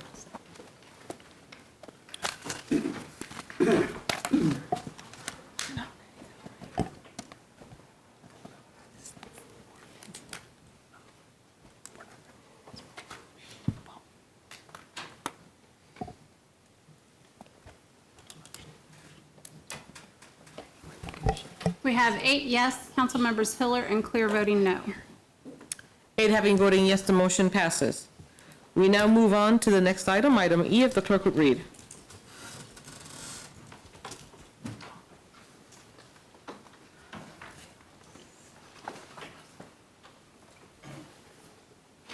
E is approval of a revised project budget in the amount of $3,858,934 and authorizing as amended improvement project number T131036, which provides for the design and construction of City Hall renovation as authorized by resolution number 8673. City Manager. Thank you, Mayor. City Council, the staff has gone through a process relative to reviewing the information that was provided in the short design that was originally started as part of this project. They've gone through that information and they have met with our current contractor and have reviewed the various parts of it. Through that process, they've made some changes relative to the costs to complete the project. They've evaluated and compared the project as we have it designed now to what was proposed originally with the short design, and have created some information that will hopefully walk you through how those two projects compare as they were designed and what the differences are. At this point, I'll turn it over to Deputy City Manager Gerber for his comments, and then we'll also hear from Dr. Jason Peak relative to this comparison. So, Doug? Governing body, good evening again. We want to keep our presentation short tonight, but I just want to make a couple of brief comments. We've been having this discussion over the course of about the last 6 months, and it's obviously been a good discussion with our goal all along being to help you make an informed decision. Speaking of good discussions, I didn't mean to imply that we were having bad discussions about our economic development policies. I think what I meant to say was unnecessary confusion, because I think we've introduced some of that by maybe not getting you the information you needed. But that being aside, I just want to reiterate a couple of things for you this evening that you've heard, which is why I'm reiterating them. But this project includes one of our 3 most major buildings: City Hall, LEC, and the Holiday Building, are big buildings across the general fund. We obviously have 180 other buildings or facilities, not to mention what we have at the zoo, utilities, et cetera. We need ongoing maintenance and a plan for all of these buildings. We're asking you for an up or down vote tonight. Obviously, if you vote the project amendment down, we'll figure out how to deal with that and move on, because that's our job as staff, to take the policy direction that you give us. But if the amendment is voted down, the need doesn't go away, and I think everybody's aware of that. And frankly, we need to follow up the renovation of the City Hall building with a renovation plan for LEC, as well as a renovation plan for the Holiday Building. Those needs are also not going away. We've talked about how renovation of the building can create an efficient and more effective space. We don't have it quantified necessarily, but we will certainly have some good savings from energy efficiencies with brand new heating and cooling systems, brand new chiller, new lighting, et cetera. That's going to give us definitely some cost savings. Again, we don't have this quantified, but we have a green roof designed into phase 2 for the entrance of the court facility. We'll have personnel savings by folks working together. Just the other day, we had position requests from 2 different divisions in City Hall. We approved one of them, but not the other, in anticipation of those departments coming together and being on the same floor and being able to share that staff person. I think there's more examples of that in the future. We've talked to you about how the tax credits can offset these costs. Upwards of $3.5 million in tax credits, $2.6 million in phase 1 alone, which could either be used to offset these costs or cash that could pay for additional projects, which I know we like using cash for projects. We've reiterated, which is a good thing, we've reiterated that this is not just an historic City Hall, but it's also the People's Building. It's a service center for the city, whether it's folks coming to the clerk's office to get special use permits, or people coming to our court, or probation, human resources for employment. A good percentage of our citizens use this building on a routine basis. You've had it expressed to you that this is not an exciting project. And in some ways, I certainly get that sentiment, but in many ways, I think it's a very exciting project, because we have the ability to lay the foundation for what the future of this building looks like and how it's going to serve the citizens for the next 50 years and beyond. So I think that's a pretty exciting concept for all of us to consider. One of the comments we did hear from a previous meeting is that there was some concern related to the comparison of the 2016 concept and the plan we're presenting to you now, and how those, why there's differences in those plans and how they can be explained. And so at this point, unless you have any questions specifically for me, I'll turn it over to Jason Peak. And we've met with the architect, as the city manager said, and have worked to understand that, and he's going to go through the memo that was in your packet and hopefully answer any questions you might have. Thank you. All right, governing body, good evening, and thank you for allowing me to speak. First of all, I do want to thank all the council members that gave feedback on this project, and I specifically want to thank Councilman Emerson and Councilman Lesser for pushing back on us and asking us to go look at the short design report, because I think what I'm going to go through is that budget report, and I think it does a good job of helping articulate the differences between where we are now and where we were in 2016. The one thing I do want to also just stress is we also listened to council and the concern about the budget amount. Part of the delay in bringing this item back to you was going back to KBS and trained architects and saying, hey, we really need to take another hard look at this and see what we can do to reduce the budget. They went back through the plan, so the layouts, the design plans are the same that were presented to you in November, but they were able to kind of reevaluate those designs, look at some of the finishes, reduce the finish quality, but still respect the historic integrity of the building, also look at construction phasing and some other features to reduce the amendment request by a little over $800,000 from what was presented to you previously. So I think that's kudos to our team for taking that hard look and responding to your request. Now what I will do is basically I want to go through the short breakdown report, this kind of colored item that's in your packet, and walk you through that. This budget memo basically takes the dollars that were used to program the original CIP project, and that's kind of in the middle column under what's labeled the short study, because I really think that's important to stress. This was a study phase, what we call kind of a high-level programming, looking at what could be and what the potential costs are.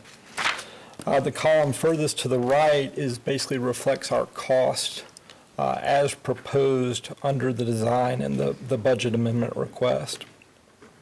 And so this was to try, and I think as Councilman Lesser was asking, to look at, that apples to apples comparison of what changed. And so that first category is what we call the architectural improvements. These are your walls, your building systems, also exterior improvements, roofing, envelope, all those fixtures. And I think kind of the bottom line comparison there of that summary is we estimated about $2.7 million with the short study, in the proposed design before use at $3.18 million.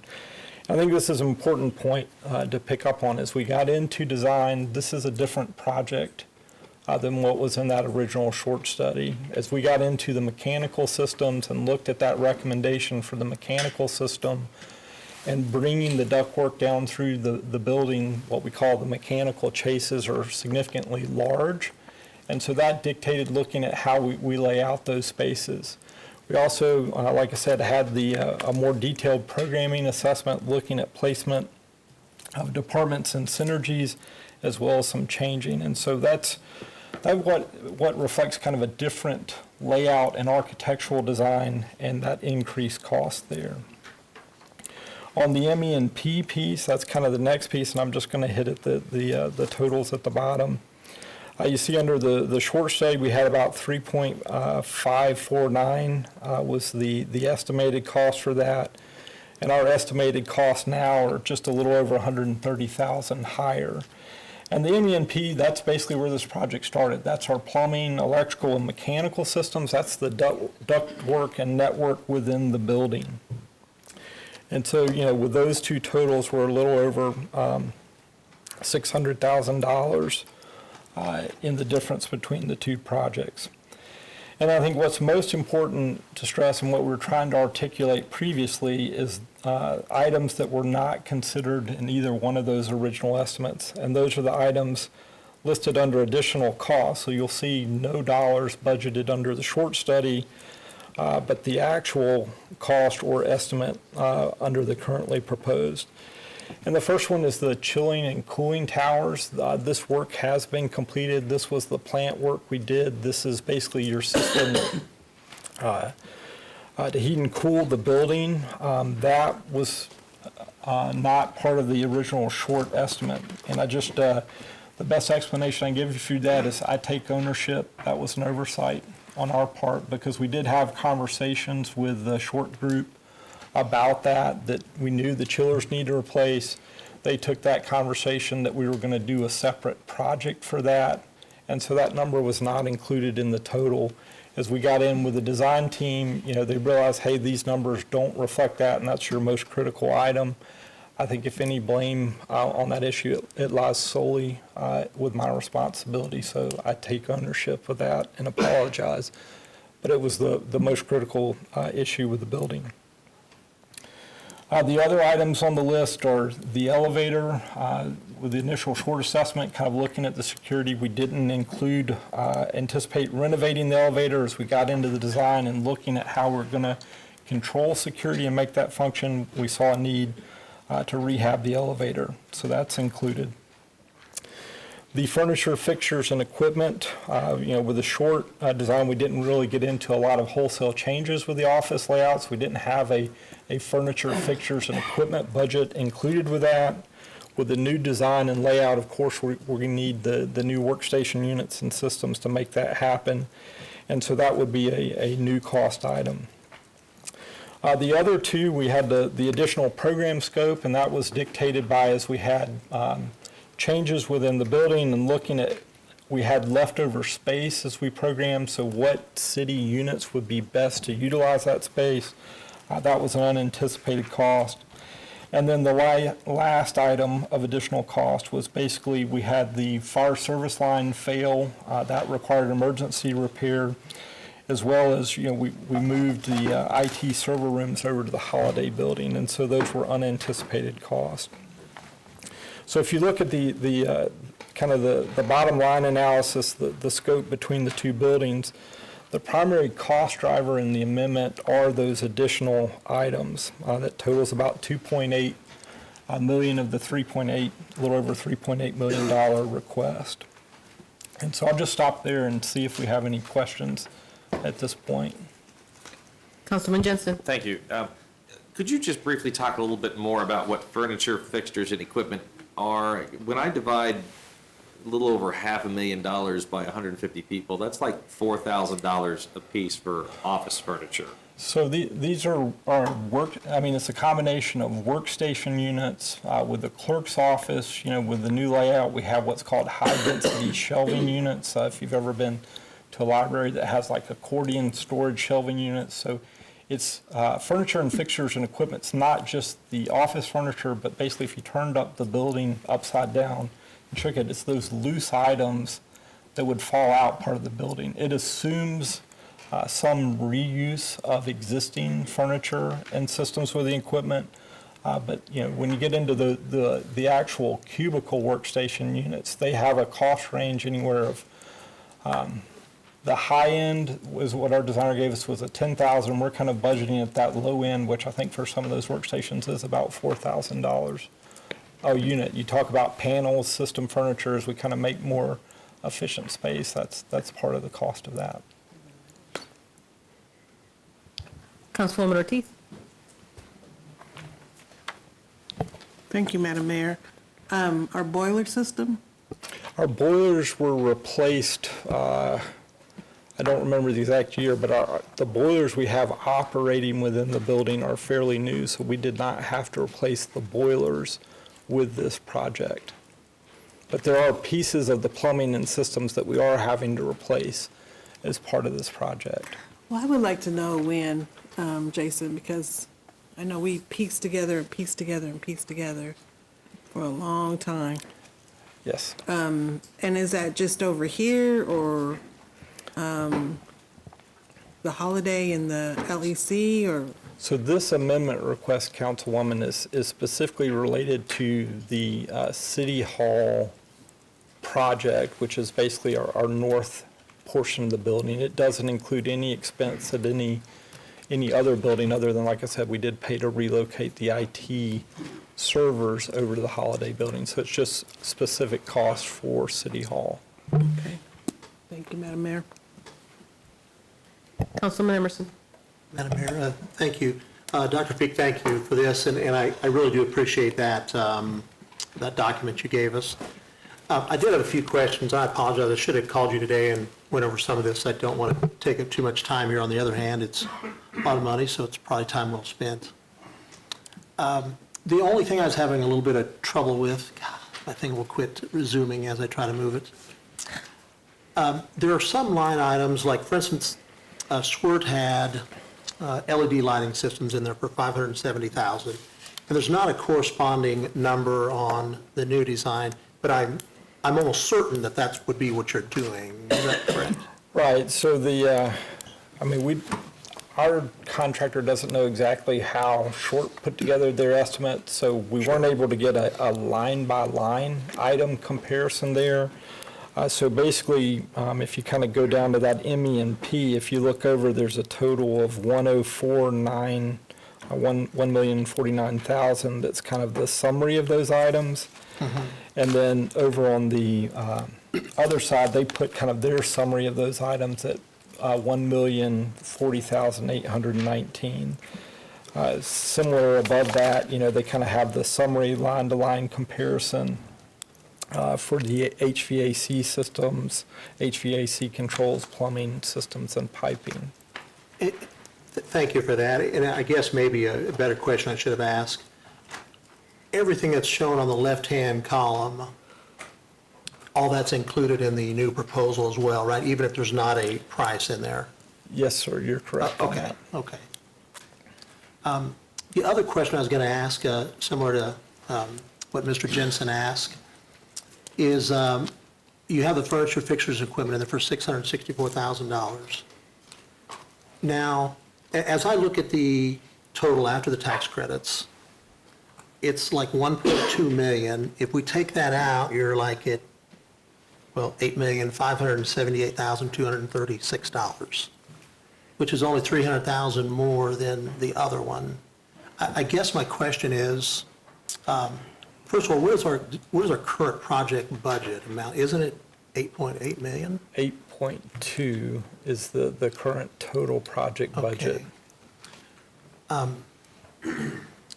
So I guess my thinking here is if you took out the fixtures, furniture, and equipment, I mean, you're within $300,000 with this revision. That's... I'm not sure. Are you saying that we're only $300,000 over budget? That's correct. So I guess the difference is we've already spent the money on the chillers and the cooling tower. So that came out of that $8.2 million budget. Right, but it's included in here, right, on the right-hand column? If you look at, so if you want to get to the total cost of the project, you have to come down to the totals. So if you get to the bottom line total, under the short study, it was 8,048, including contingency. Correct. And then the financing on top of that. That's what put us at a budget of 8.2 million. So the total for what we're proposing is an $11.8 million project, which would require that $3.8 billion budget amendment. No, sure, and I understand that. But my question is the net cost after tax credits is $9.2 million. And again, if you take out the fixtures, furniture, and equipment, which I don't think is part of what you need to do for tax credits. Yes, it's not an eligible expense for tax credits. Yeah. You could, what I'm saying, I guess, you're able to do the project, the entire project net for only about $300,000 more than the current budget authority. I realize that's after tax credits. I understand. So the I guess pro forma issues, you don't get tax credits till you complete the project. So we would need budget authority for the amendment to proceed with the project and some guidance. I mean, if the governing body wanted to condition the credits to go back to pay off the amendment, as Deputy City Manager indicated, then yes, you would have that kind of net effect, but you still have the actual expense of, say, 11.8 or 11.2 if you took out furniture, fixtures, and equipment. Sure.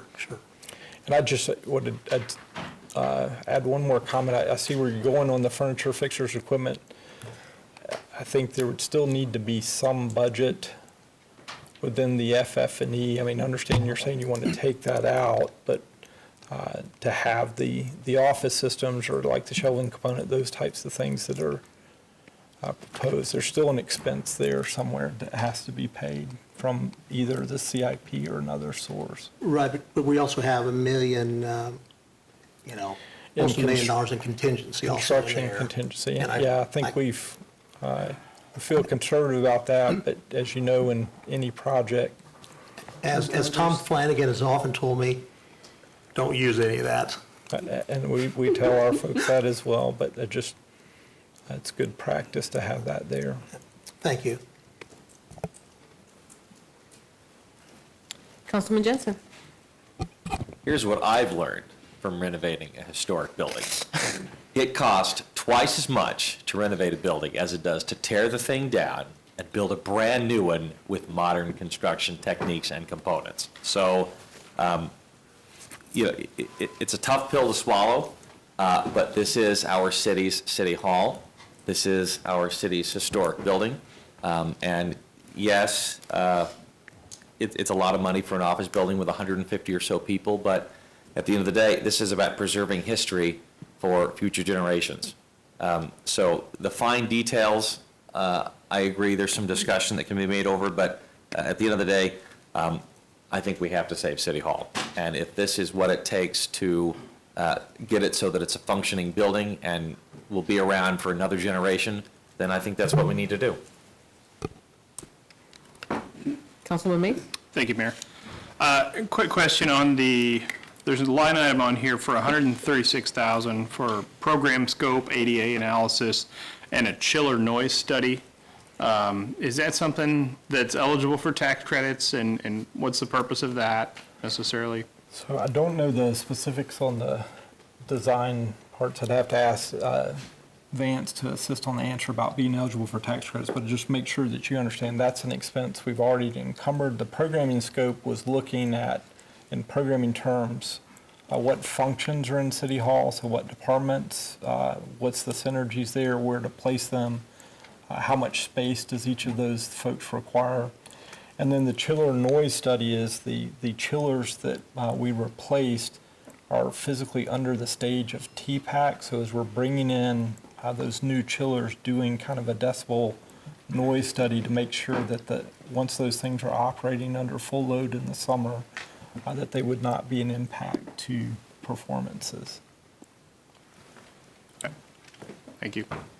Okay, at this point, if we would, before Vance comes, we do have somebody signed up for public comment, and I would like to allow Mr. Ledbetter an opportunity so that we could then continue our discussion.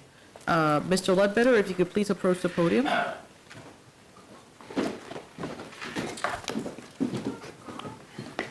Thank you, and it's unfortunate, I probably won't get to stay for the next two. Hopefully you'll continue those next week. I've got to be somewhere at 8:30. And I did sign up for those. I'm opposed to this amendment. Whether we're saving City Hall or saving our streets or rebuilding Kansas Avenue, which I think is a lot more of a priority since that bridge got burned. I have not, let me start from the top. I've been told by reliable people that there's only 100 people working in the City Hall. So I really don't like when people are given misinformation, and I don't blame the council for that. We were talking about moving the residency out of Shawnee County a few weeks ago. So how many of those people would be left here, or would they be telecommuting from Johnson County, Overland Park, Olathe? I think we do need to talk about modern office spaces in the context of we may not even need this space in a few years. But certainly one thing will be for sure, we'll get to pay on it for the next 30 years, whether we need it or not. I sent you an email, I don't know how many of you saw it, but I have never been given the answers I asked for 2 weeks ago about the age of the AC equipment. Last year I had much better cooperation out of staff on getting information. I think I was able to give you a lot of cost-saving ideas I think has helped you and helped the taxpayers of the city. So I'm always a little questioning when I can't get answers out of staff about simple things like numbers, and I probably have the same frustration some of you do. And I don't even, I'm not even elected up here, but I do ask questions. I'm known for that. and I'm known for getting answers. But one of the things that I was sent in this revised budget was chillers that were not mentioned in the original AC estimate. Well, that's part of your AC equipment. So I'm not sure who's putting these numbers together, but I'm not hearing a public outcry from anybody to remodel City Hall.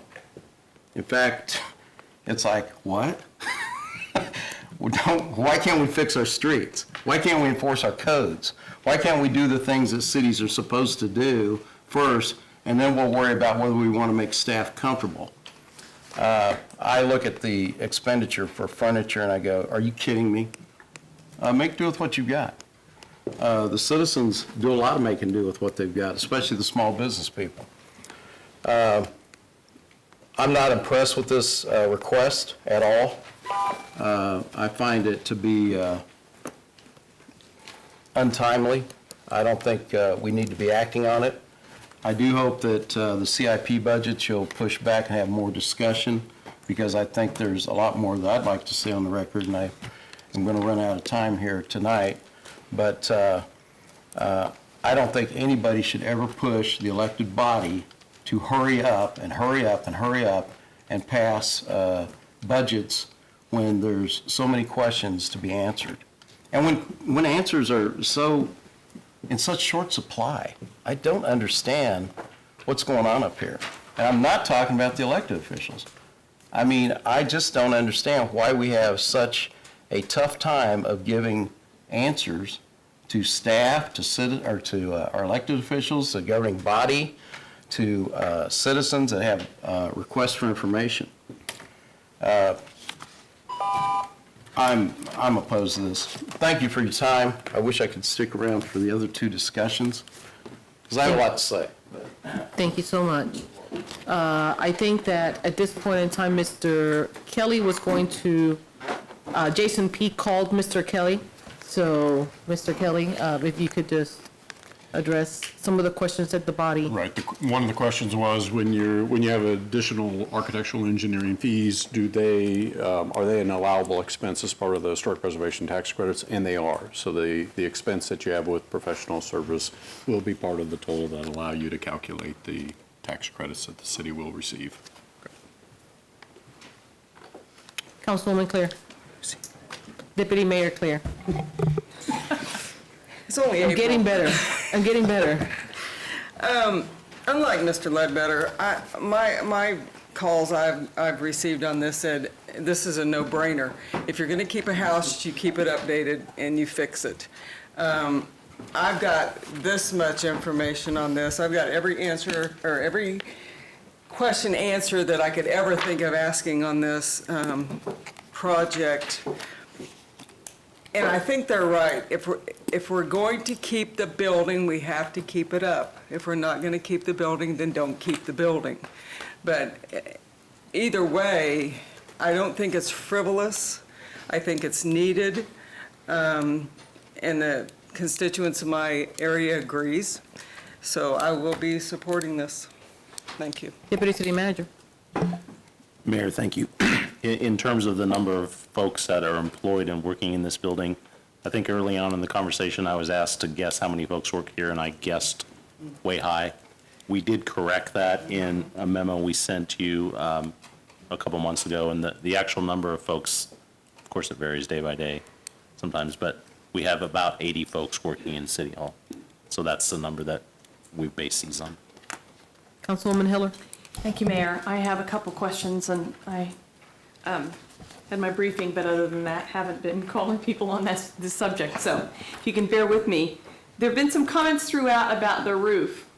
Some comments that the building was re-roofed 5 years ago, and there also was some emergency repair done or a section roofed even within the last 12 months.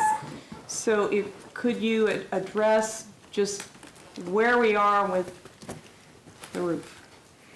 Yes, so I see there's a whole new one. the emergency repairs on the roofing were basically on this side of the building, and the new roof is on basically what we call the TPAC or municipal court side of the building.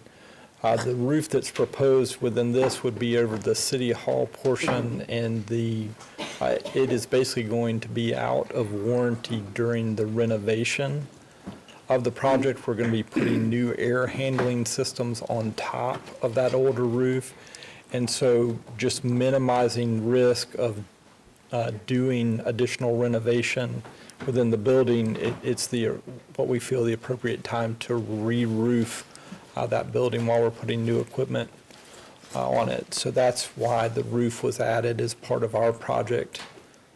Okay, so it actually is only about 5 years old, but we're gonna. No, it's, I don't know the exact age on that, but it's basically out of warranty, will be out of warranty, and I think typically we get 10 to 15-year warranties on new roof installs, but I don't have the exact age. Okay, I thought I was reading in some of the material that Vance is nodding that it's only 5 years old, and so, no? No. Okay. Just wanted to make sure. So if it's congruent, that's fine. I have, second question, if I may, is about how much everybody's heart's set on this big plaza that's now in phase 2. And there's 2 reasons to ask that question. One is that's over $1 million of landscaping and plaza work on the front of the building. And second, I think that what's there right now is about 10 years overdue at least to be tuck pointed so that it's not damaged. And so leaving that out of the first phase surprised me. So if you could react to both of those. Sure. I guess it was us trying to read the will of the governing body, and what we felt we strongly heard was to return to the original scope as was proposed in the 2016 project to do the renovations of City Hall. And so that's why we basically confined it to the building and its interior. We'd had discussions with the governing body about some other options that could be done with the building, moving over a municipal court, a creation of a community connection space, and the plaza piece ties better to that construction. Everything we're doing internal to the building would not prohibit future improvements to the plaza space. And so it just seemed like a good tie to put those into a separate project, which you would consider under the CIP, which I guess is the next item under discussion. It is, and we're way over our policy bonding limits. And so when I was looking at that and debating whether it should stay in the phases 2 and 3, in that little chapter of the book, should even stay in the 5-year CIP, how critical they were, how well we could do without them. What I recalled was that when I saw that plaza plan, I personally like what we had. And we haven't had a discussion about it as a council, so I don't know if other people are really wanting it to become much more grand and broad.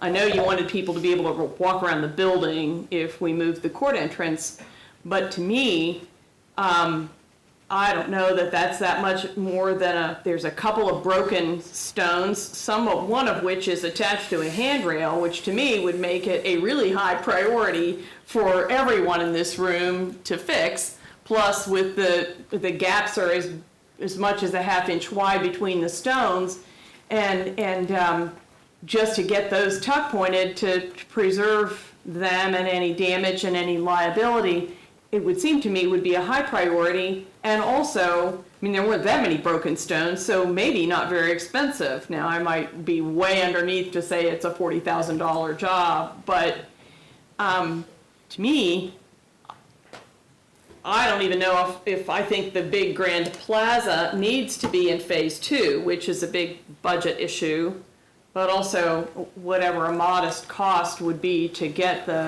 what's there, especially if we don't have a time frame for replacing it, just as we worried so much about the steps on this side, on the TPAC side, with the damage and the continual damage.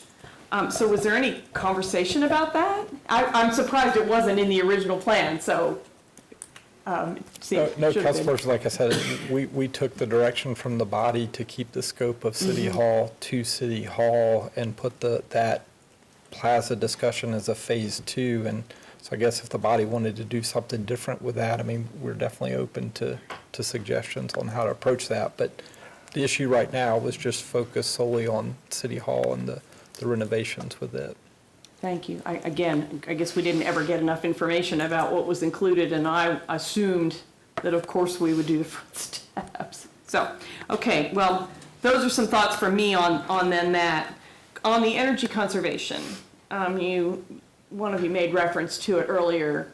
The chillers are now in, right, and they're serving the entire connected full block of building. Are the temperature controls already on their way in as part of this project that's supposed to be complete, or if they are part of what's on this paper, are the controls going to be put in the whole building or only on the City Hall side?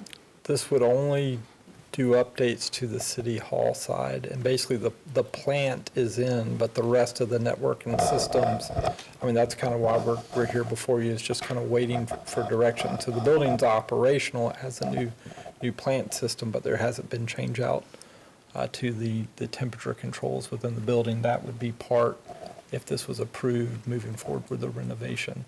And it would only address controls on the City Hall side. There's no HVAC renovation in this project within TPAC or council chambers or municipal court. That would be separate. If I may, my understanding is the chillers are serving TPAC. I mean, I've mentioned TPAC before, and fine, if we have to deal with that another day, fine. But I was at an event there on Saturday night, and everybody in the whole place was swaddled in their shawls and coats because it was so cold in there. I mean, to the point where people were like this and joking, and I asked Blair about it, and he said the new chillers are in, and man, it's wonderful in that the fans are not so loud anymore, so it's not intrusive in our venue anymore. But I said, well, so did the controls go in too? And he said, well, no. And I said, are they coming? And he said, I don't know. And we've already had a crisis when they were testing it where I don't understand why we wouldn't at least put the controls in so that the TPAC side could manage I guess I will make sure I'm clear on this. We have the ability to control heating and cooling, but replacement of the building control system with the renovations not there. So if it was cooling too much on Saturday, that's probably just more of an operational setting. Okay. We need to work through. Okay. Whatever controls were needed, I was hoping anybody who had the benefit of the new chillers would get. We have the ability to control the system, but replacement of the building controls that we do as part of the renovation, new ductwork, networking, all those things, none of that would be done if we don't move forward with a project. I think I understand. Okay.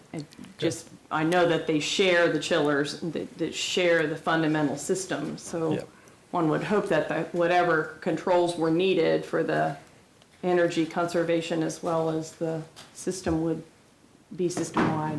Yes. You know details about that, but I'll make the comment. Can I ask, in terms of budget, you may have talked about this the first time this was presented.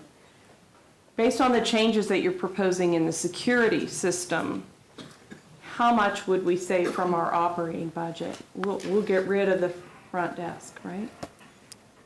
You will still have a front desk. You will not, on the layout, you will still have a person that's available to greet and handle people, whether that's, Securitas. That would still be a function. It's just you wouldn't have kind of the Sally Port gate control that we have in place now where someone has to buzz you into the building. Okay, I thought that based on the way it was being done, we were going to save money on that security station, but there'll still be a person dedicated to the front lobby.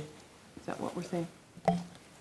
Madam Mayor, Councilman, that's correct. The idea is to have someone there to welcome folks in and let them know, answer questions they might have, or give them directions to somewhere, whether it's Securitas or a dedicated city personnel. That's an operational decision we haven't really looked at yet. Okay. Thank you. Councilman Lesser. Well, I'll try to be brief. I have lots of concerns. This is probably the most frustrating topic since I've been in here in regards to obtaining information, looking at plans, all the different pieces of it, meetings that we've had. And I do know that it's gone through a couple terms, you know, started before some of us were here, you know, and I get that. But, you know, prior to our retreat, you know, when I found the SWORTS information in the CIP packet, we were never even talking about SWORTS study, SWORTS design. Nobody even knew it existed. And I still don't understand why you hire someone to complete a study and then put it up for RFP, spend the money, significant money for the study to be done, then put it up for RFP, and then start over with somebody else to come up with what your plan is for operations. Anyway, regardless of that,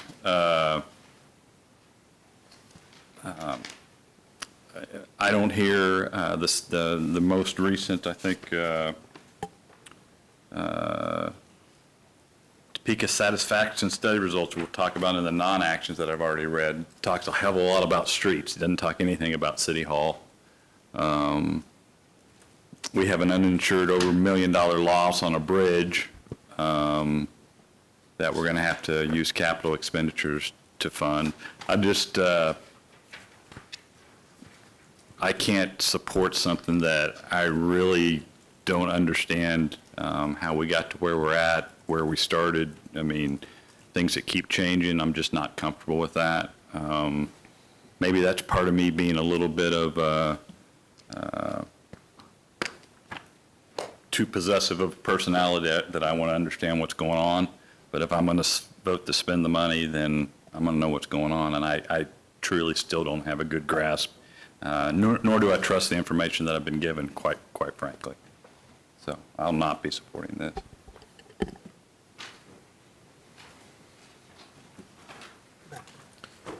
Councilman Emerson. Dr. Peak, forgive me for probing a little more on the tax credits, but how confident are we in the amount we would get and that we would get them? So, you know, one of the persons on our team has a lot of experience with tax credits. I mean, you are correct, they're an estimate, but I think, you know, they've worked pretty hard to try and estimate that what that number is based on the design.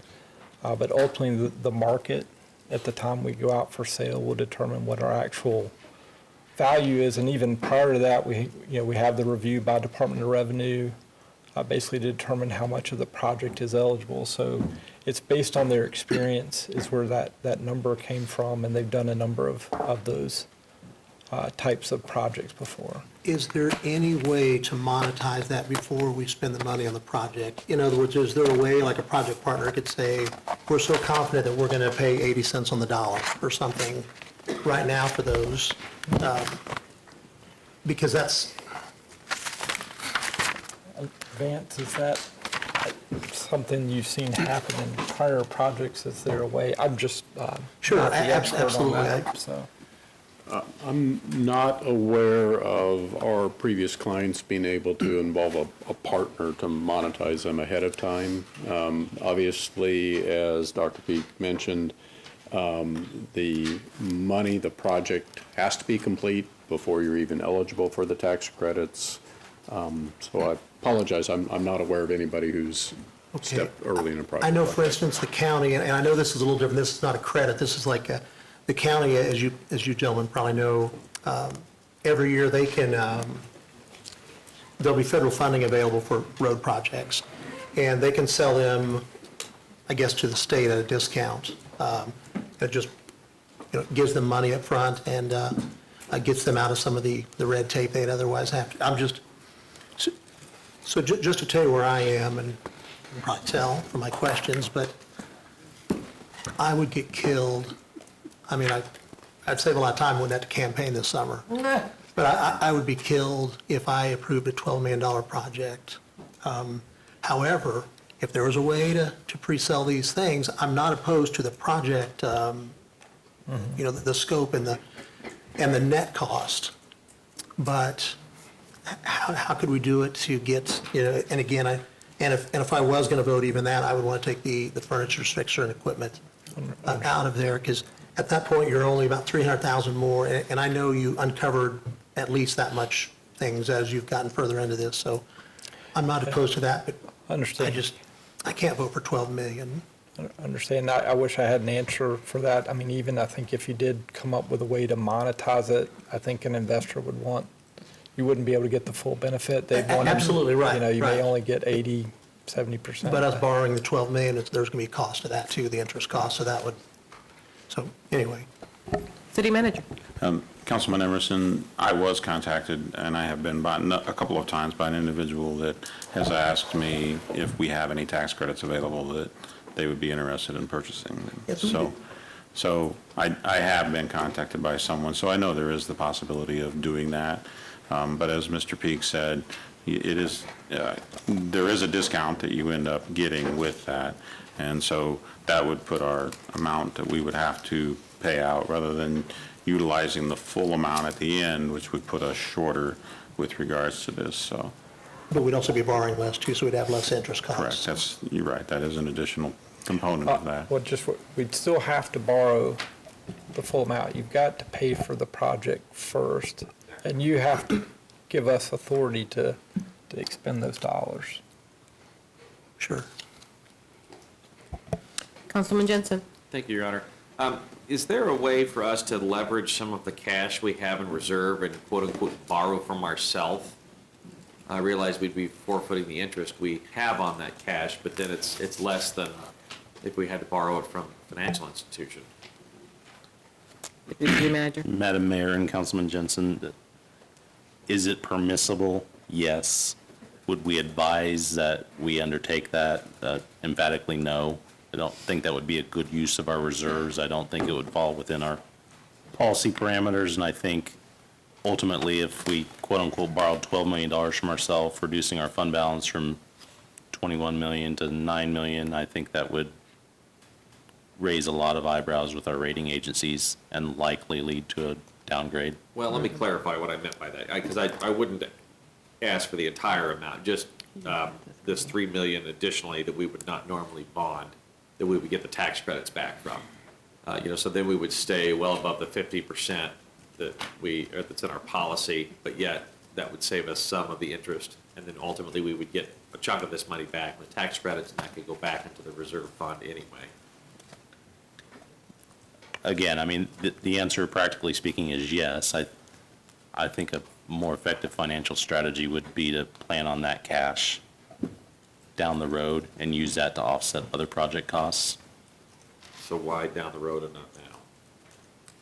Because we don't get the tax credit benefit until the project is complete and approved, and there's going to be a gap of 6 months to a year likely after the project is complete.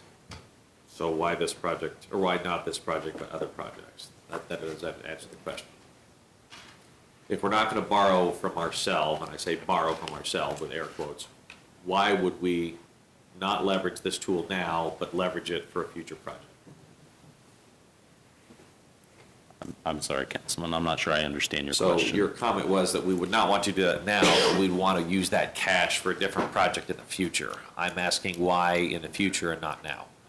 The cash from the tax credits. No, sir, the additional funds we have in reserve above the 50% that's in our policy.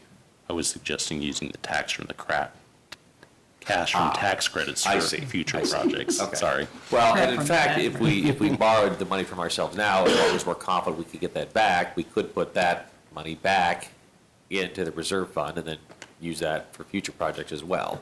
So we could use the money twice, I would suppose, if we're confident we can get it back. You can. That's a policy decision for the body. Okay. Thank you. Councilwoman Hiller. I'm having a little trouble running the math in my head, but if I'm hearing what's coming through, if we were to plot this out on the typical funding sheet, it would show the design, it would show the financing, the interim financing costs, and it would show the tax credit estimate as a, whatever the line is called, other source of funds, because our total project is going to be, with this proposal, in the 11 million range, but 2.6 million of it or whatever is going to come from tax credits at the end of the day, per real day. Now, if it was some other source, we would, well, the typical project, we start going and the finance staff handles how to make the money come out even in the end, and often we temp note the project while it's under construction and then bond it or whatever we're going to do, sometimes 6 to 12 months after we finish the project. Now, that's how we do it. So if this project were, I can't do the numbers right this second, but if what happened is that the, was there 300,000? Oh, there was, if let's say 400,000 were added to the current project budget of 8.2 million, and that was enough to, and with the contingency that's there, that the furniture was going to be funded contingent on the contingency, making it all the way to the end of the project, because there would be enough to pay for it in that way, and throw in the tuck pointing on the deck, on the patio and the stairs, the repair to that, and then it's simply, that would take care of everything that you have here, with only adding 400,000 to what the city would bond for it, and that whatever finance would work out would handle the carryover until the tax credits came through. And that would bring it a lot closer to your comfort level. And it sounds like we're not even talking about phases 2 and 3 at this point. So the extended conversation about whether the tuck pointing just took care of the patio and steps and we weren't going to do it or not, or just what we would do with the council chambers and all that, is for down the line. All right. So you follow me? I'm sorry? I'm looking at Tony because he was talking about the pieces. What it sounds like to me is that at this point in time, the council body, and I know that I'm going to propose a D word that nobody likes, but it just seems to me that, first of all, no, not a deal. And I think that's how the individuals in the gallery feel when we are tossing out numbers that we have no real concrete information on what it's going to cost. And we're saying that we want to do a change order before the program even starts, with regards to what's being proposed, and then pull away and take away. My hope is that if it seems that the body is not prepared to talk about this. I'm hearing a council member state that he is still confused with regards to the process, that he needs more information. I am hearing council members saying that they're concerned about the risk, and we're all concerned about the risk of the tax credits, because right now the tax credits could be a program and they may not be a program tomorrow, or the tax credits could be 80% today and then they drop them to 50. So when we start, there's a lot of considerations with regards to the risk. There's considerations with regards to what should be and should not be in the proposal. And my hope would be that if we were to defer this, that we would be able to have those conversations with staff, with the contractors prior to the meetings, and that when we have the packet, everybody has felt that they have had the opportunity. And then when we're here, that we're just able to just expedite this, but everybody feeling without, because I don't believe in rushing the comments and the conversation. And I know that it's 8:30, we haven't had a break, we're gonna have a break after this. But I feel like people still are hungry for information, and rightfully so. This is a large investment. So do I hear an interest for a deferral, let's say, for the first meeting of May?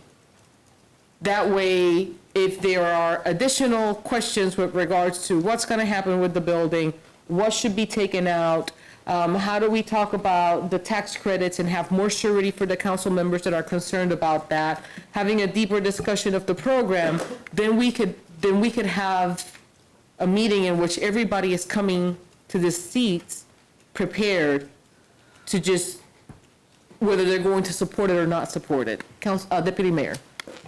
Haven't we already had that time? How much time have we had to go to staff?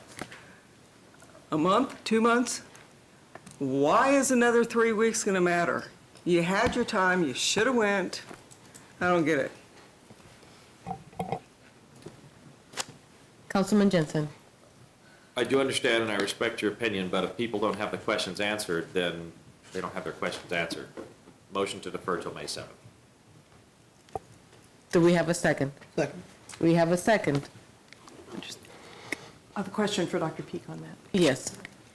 You've Councilwoman got a Heller. contractor and workers working now, right? We are paused. We basically are completing the punch list work on the chiller, but we're basically at a timeout right Okay. now on the project. Because I just wanted to make sure we had that conversation. I'm thinking that we might be to where there would be a proposal and a counter proposal and a couple questions and we'd be close, but if. We'll if work that's with not the gonna matter. governing body to meet, Okay. get the questions answered by May 7th. City Manager. My only concern, my biggest concern related to postponing until May 7th is the fact that we're trying to approve the CIP, and this is a component of that. And so it makes it difficult for us we've plugged a number into the CIP. And so if we cannot come to an agreement on whether to move this project forward or not, it puts a hold. Now, that being said, we were asking for an amendment to this, in the current budget cycle, which would require an amendment to the budget. So, we can plug a number into the CIP, but it's hard to know. That's what we've done with the number right now based on what we provided with the amendments and changes that were made by KBS and Trainer relative to the project costs. And so we've come to that point of needing to decide. In fact, because of the CIP, it actually coincides with deciding what we're going to do. So we were intending to try, based on the process that we do, to have, at the latest, the CIP approved on the 16th. And so waiting till the 7th is somewhat problematic. I don't know that we can, if 2 weeks is enough time to be able to do that as far as answer any more questions that might be had. And in order to move that, that would be preferred if we could wait until that point, rather than waiting till May. And then depending on where we're at, we would execute, if it's not something that's supportable, then we would execute what we could relative to the authorization that's already there to finish, button up the project, and then it would be something we would look at bringing back at a future date for the next CIP. Councilman Lesser first. He was waiting, and then I'll come back to you, Councilman Jensen. Thank you, Madam Mayor. For different reasons than have been stated, I too feel that we may need to move on this tonight, one way or the other. The project has had ample time to be presented to us. If we're at a point right now, in my opinion, where there is this much ambiguous information in regards to where we move forward, then I think as a council, you have to just take that when you consider your vote. But I would prefer to move one way or the other right now. Thank you. Councilman Jensen. So 2 questions. One, so if we indeed delay this particular decision until May 7th, there's no reason we can't set a maximum expenditure authority as part of the CIP and then just not spend all that budgeted money, correct? So we could plug the $11.8 million into the CIP and then have that just as a placeholder until this project actually gets approved. If it doesn't get approved for that, then that money is just not borrowed and spent. Is that correct? I think I know the answer, but I'll let Doug answer. Madam Mayor and Councilman Jensen, I'm trying to think through that, but when you approve the CIP, you give us the authority to move forward with those projects. Okay. And the documents associated with such also reflect the numbers that are in there, so. So you would be authorized. Those wouldn't necessarily marry up very well. So we're actually approving this project twice then, if we make a decision on this tonight here and then again in the CIP? Correct. Okay. All right. That's why it's problematic, sir. So my second question then is, there's always a cost for deferring maintenance. Our friends at the State House discovered that a few years ago drastically, in that they had deferred maintenance for so many years. It was hundreds of millions of dollars more to clean up that mess. How much more will these items cost in the future if we kick the can down the road and don't fix these issues now? And are we saving money now than it would in the future if we had to go back and pay significantly more to fix these issues? Well, I'll take a stab at that and then let Dr. Peak add anything he wants to. One of the things that we've looked at with this project is with this additional work, we've really narrowed down what we believe the project will be. And so we have a pretty good idea of what to expect for the expenses related to it. They've looked at current inflation related to construction costs, and I believe it's in the 4%, or is it higher than that at this point, Dr. Peak, for the amount that we are expecting with in construction inflation? I'd have to look to Willie and our KVS contract team out there. But that's what we'd be talking about, is what is the construction inflation that we're having. I think the scope of the project has been identified. It would simply be whatever that inflation cost is for construction, and that would be what you'd be losing. We would look at potential to develop our scope and design in order to be able to put it out for bid if we wanted to go that route. And so that is a possibility as well as we looked at this as we brought it back next year. Councilman Padilla. Thank you, Mayor. I've heard all the conversation, as you have noted. I hear the frustration from my colleagues for not getting the information that they feel they need to make a vote on this. So even if we deferred it, what assurance will we have that they will get the information as they ask for it again? And with respect to the citizen survey about this isn't on their radar, fixing their roads is on the radar. We all know that. And we will be fixing roads to the day we all die, period. That's always going to be something we have to do. And we have to be able to move forward on some of these things without just constantly thinking about whether or not will there be an end to this or any repercussions for us taking a vote that may be controversial in the community. I appreciate the comments by Deputy City Manager Gerber. And we've talked about this, is that as I see this building as a community building, a service building, this building serves the public. It does not serve this council. It does not dress up for anybody else. It dresses up for the citizens of this city. And when we have others who come to visit our city, they need to see us that we're proud of what we have. And at some point, we will have to do something about this building. And I just cannot see the advantage to continue to look and look and look for things that could be done without doing anything. And so that's my point, is that I'm ready to vote tonight, and I would support this amendment, this project. And I know that some people aren't going to be happy about it. And I know some people will say, well, why don't you fix the potholes in my road first? I've got them in front of my yard. But I still see that there's a need that we have to address. So I will support, if we vote on this tonight, I would rather not defer it. Thank you. Councilman Jensen. So you said the CIP vote is expected to be on the 16th? At the very latest, Councilman. Okay, so we can compromise and delay this vote until the 9th.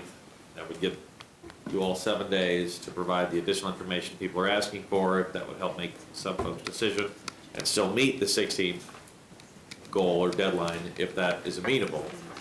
What do you all think of that? Councilwoman Heller. I'm okay with that.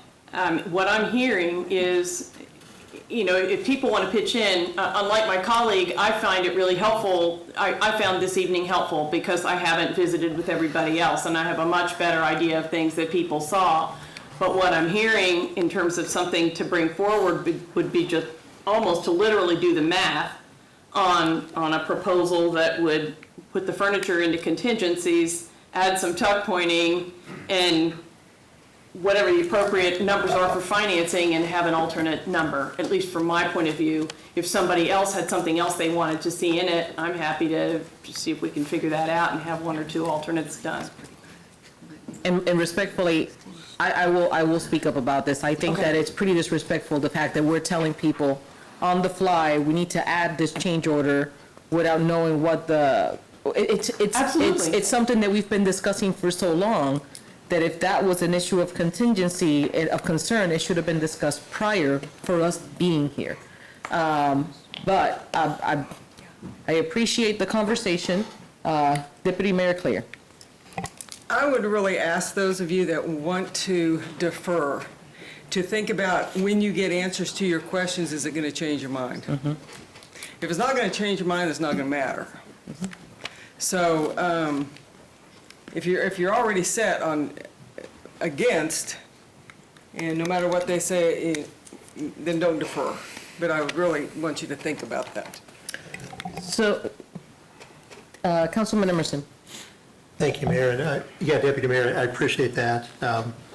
If I knew, first of all, if I got some certainty on the tax credits, and if there's some way to creatively incorporate those to reduce our upfront cost, that would make a big difference to me.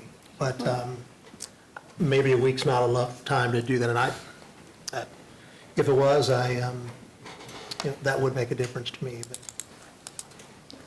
So at this point in time, what we have in front of us is a proposal for deferral to the May 17th meeting. A vote up or down would, May 7th, I'm sorry. Well, I offered to change my motion. So are you withdrawing the motion so that we could vote? No, I offered to change it to the 9th. I forget, was it you who seconded? April. I second it. Oh, you seconded it? Okay, if that's amenable to you. Okay, so then we have a motion on the floor to defer it to April 9th. That being the case, a vote yes would defer, a vote no would bring us back to the document. Deputy Mayor. And in that case, I would ask staff if that's a ridiculous amount of time, or can you really answer questions in that amount of time? Deputy City Manager. Madam Mayor, Deputy Mayor, we're willing to work and do what it takes to get you the information you need to make an informed decision. All I would ask is to understand what information you need, because I'll be very honest, I'm not sure what that is at this point. All right, thank you. Okay, so we have in front of us a motion to move this to April 9th. We proceed by voting. April 9th.